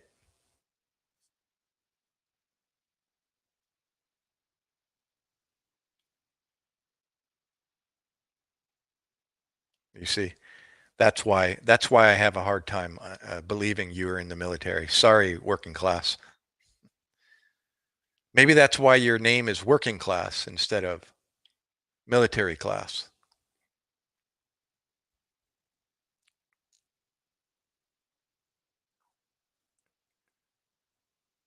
Oh, you're saying so you weren't a U.S. military.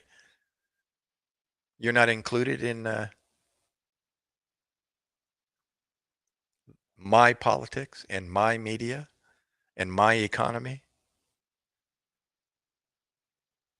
and for my country. You see there? Look, he's trying to push buttons, Josh. Let him speak though as much as you want and then go from there. You see, he's just a one-off.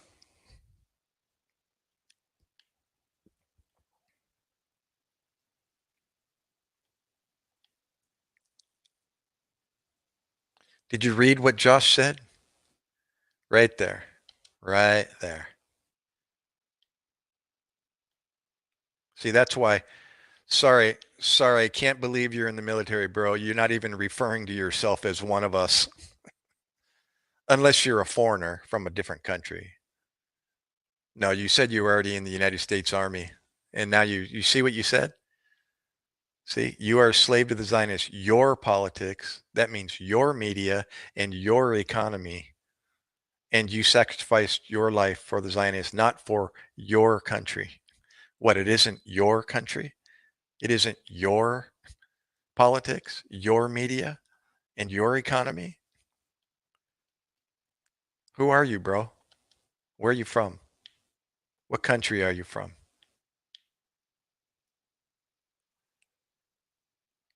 Oh, no. The longer you're in here, the better it is for my channel. So have at it, bro, as long as you. Oh, okay. That's fine, Josh. I was waiting for you to see how long you were gonna. Yeah, he wasn't United States military, bro. If you were, hoorah, but I hate to say it, but I think you were a imposter.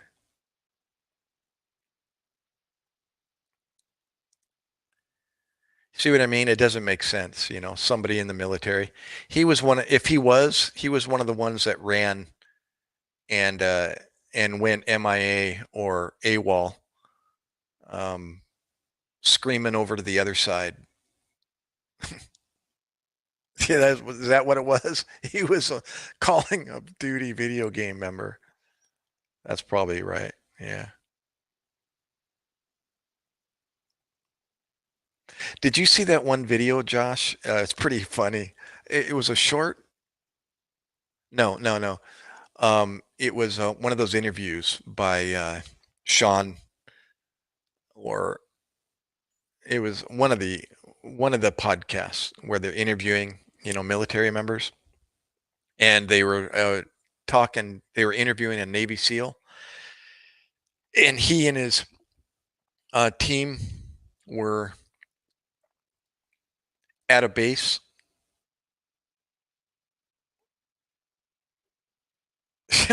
Yeah, exactly. Right, right. Um, I'm going to paraphrase the story, but they arrived on this base. Their quarters were behind the main communications center or something. The SEAL, uh, their their their hooch or whatever was behind the wherever it was. It was on a air base, I think, and they were brand new, relieving some or joining some other guys, and they had no exposure, first time um, in action, and they're all uh, adrenaline, ready to get some and do their job, and not knowing what to expect. And the base gets hit by mortars, and tremendous rock, um, and they're hitting hitting their faces, and getting all uh, shooken up from the impact. And they look up, and the other guys are still kicking back in their chairs, and they're looking at them like they'll get used to it. And they're all looking at him like, what the? And they said, you guys get used to it. And they realized, that there was, I'll never, he said, I couldn't see ever getting used to something like that. And then he said 6 months later, they're in the same position, sitting, and then they get impacted by uh, mortars, and they find they're reacting the same way the other guys did when they first arrived. Well, they said eventually they got pretty established in their little hooch, and they actually had video games, ability to play video games. They were playing Call of Duty. So they had like three Navy SEALs, actual Navy SEALs, all, with their headsets on playing Call of Duty. And they were playing some 13-year-olds back in the States. And they said these 13-year-olds were kicking their butts. They said they were just demolishing them in this Call of Duty game. And they were all looking at each other and saying, do you think these 13-year-olds actually realize who they're talking and playing against and where we are? And they're like, these kids had no clue. What would they think if they actually knew they were speaking to real Navy SEALs at war during their downtime? Uh,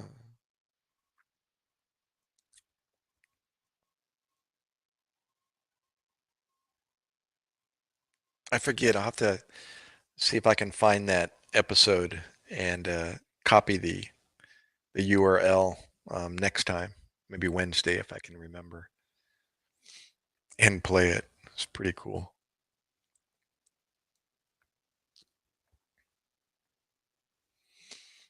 Oh, I was going to ask you a question, Josh. I don't think I'm trying to remember, what was it? Something about being deployed. Um, what was it? What was it?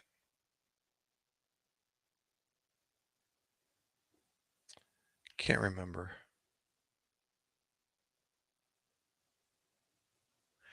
Yeah, I'm going back to your comment. It's just another reason why I started disbelieving that he was even in the military, because the way he was talking about his, the military that he joined and he actually went to work for. No.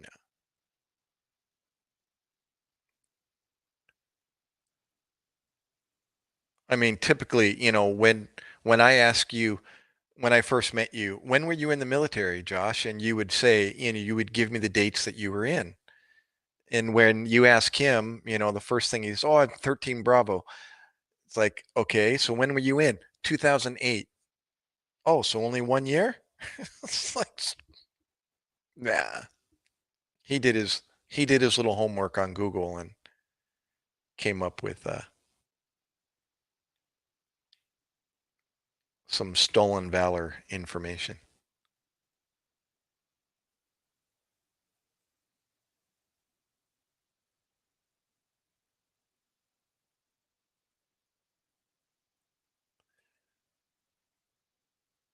Yeah, it was just too much.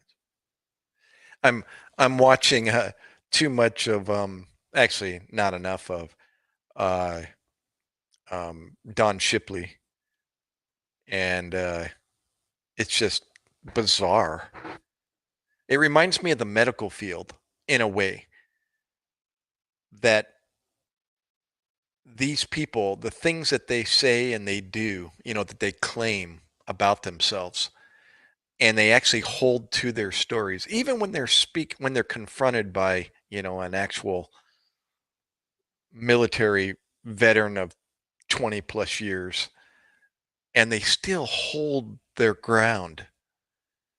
And the way Don handles that is so classic now.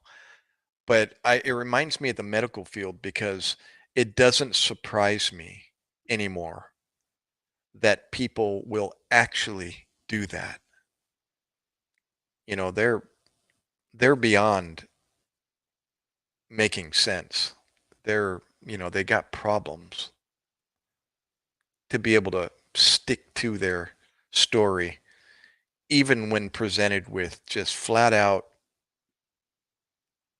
legitimate information that they aren't what they think they are or they say they are, but they still hold to it. And I think, man, that guy needs some help.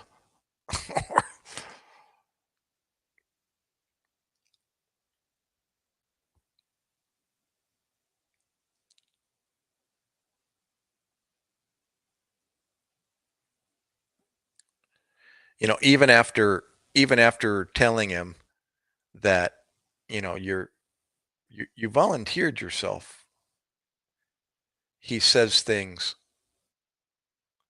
They used you to fight their wars. No, you signed up for.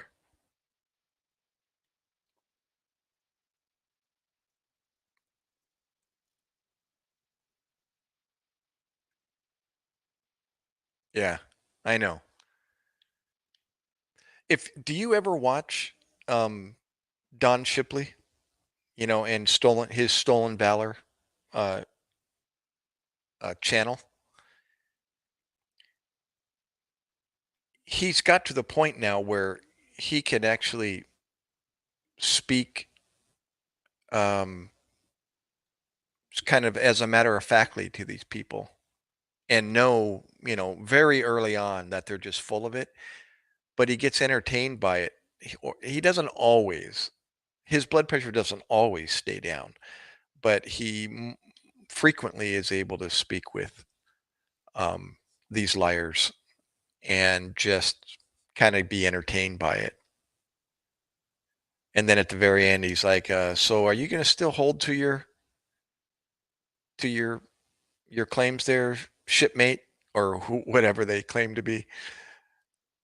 And they'll either say, "Oh, I'm sorry, and there are occasions where people will just say, you know, I've been I've been telling a lie ever since the beginning, and I'm very sorry, and I'll retract everything that I've done." Very rare, but he does have people that say that.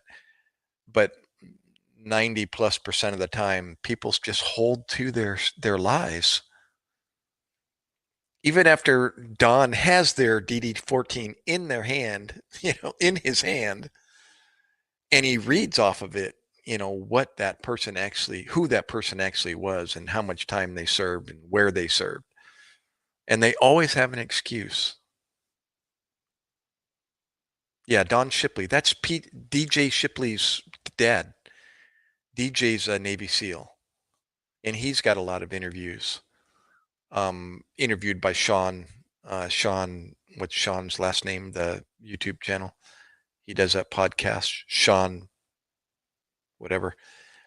Yeah, DJ Shipley's got some pretty intense uh, interviews they've done with his son. That's Don Shipley's son. Yeah, Sean Ryan. Thank you, thank you, thank you. Yeah, Sean's interviewed his son, DJ. I don't know, maybe that's Don Jr. It could be with the initial D, DJ, and his dad being Don.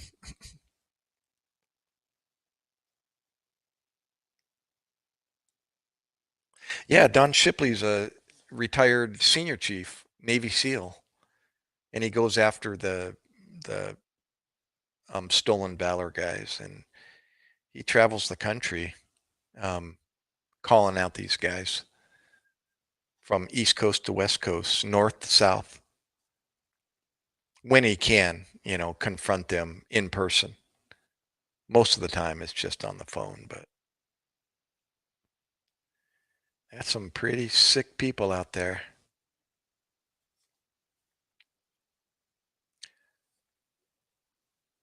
Yeah, a lot of the times, and he says it, he explains it now. He's been doing it for so long. He says a lot of the times, these people that are lying, that create this just um, visions of grandeur about what they did and where they've been and so on.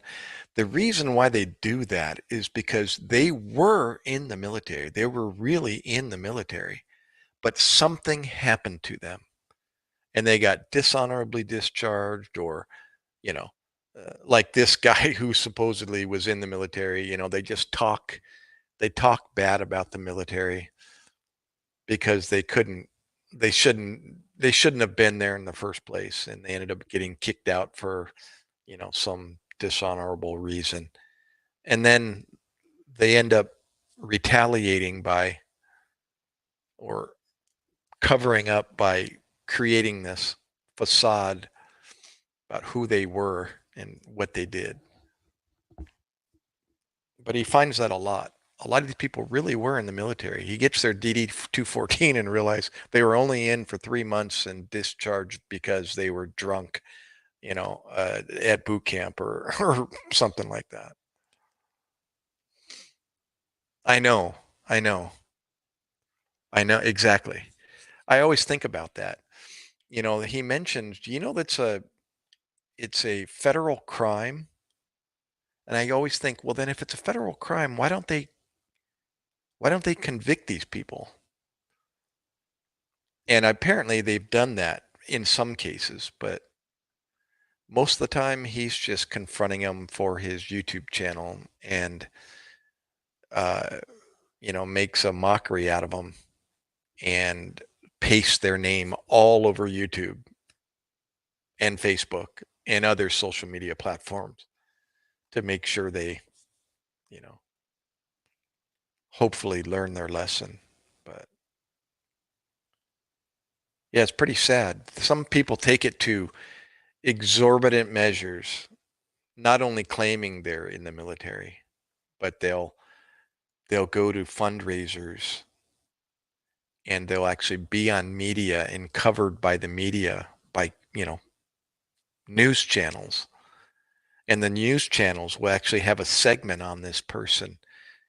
And, it'll be, so and so was in the military for this many years. He did this, and the newscasters have no clue.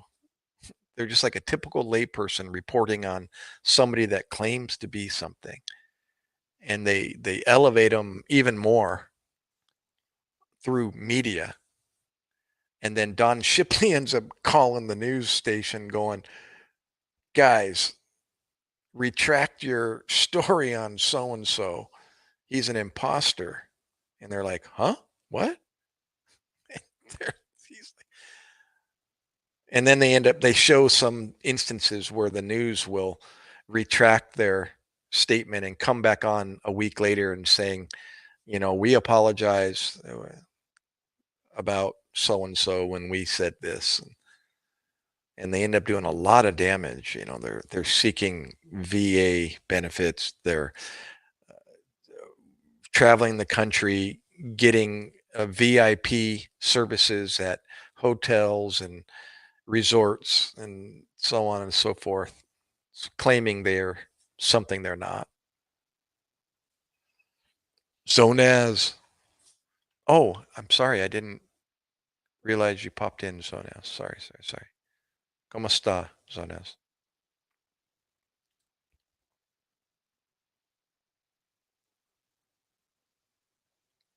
Yeah, Don Shipley. It's what's his channel? I think it's Stolen Valor. But if you just look up Don Shipley, you'll senior chief EOD guy. He taught the uh, explosive ordnance at during SEAL training. He was an instructor.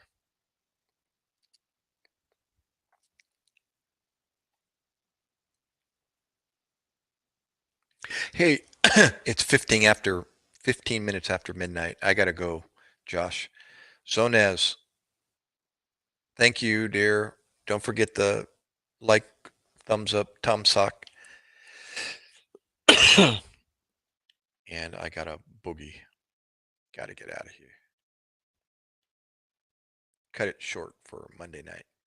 And we'll see about Wednesday. If he's got school on Wednesday, then I'll be doing it till midnight as well. Otherwise, I can extend it till 2. But on school nights, it'll have to be till midnight. So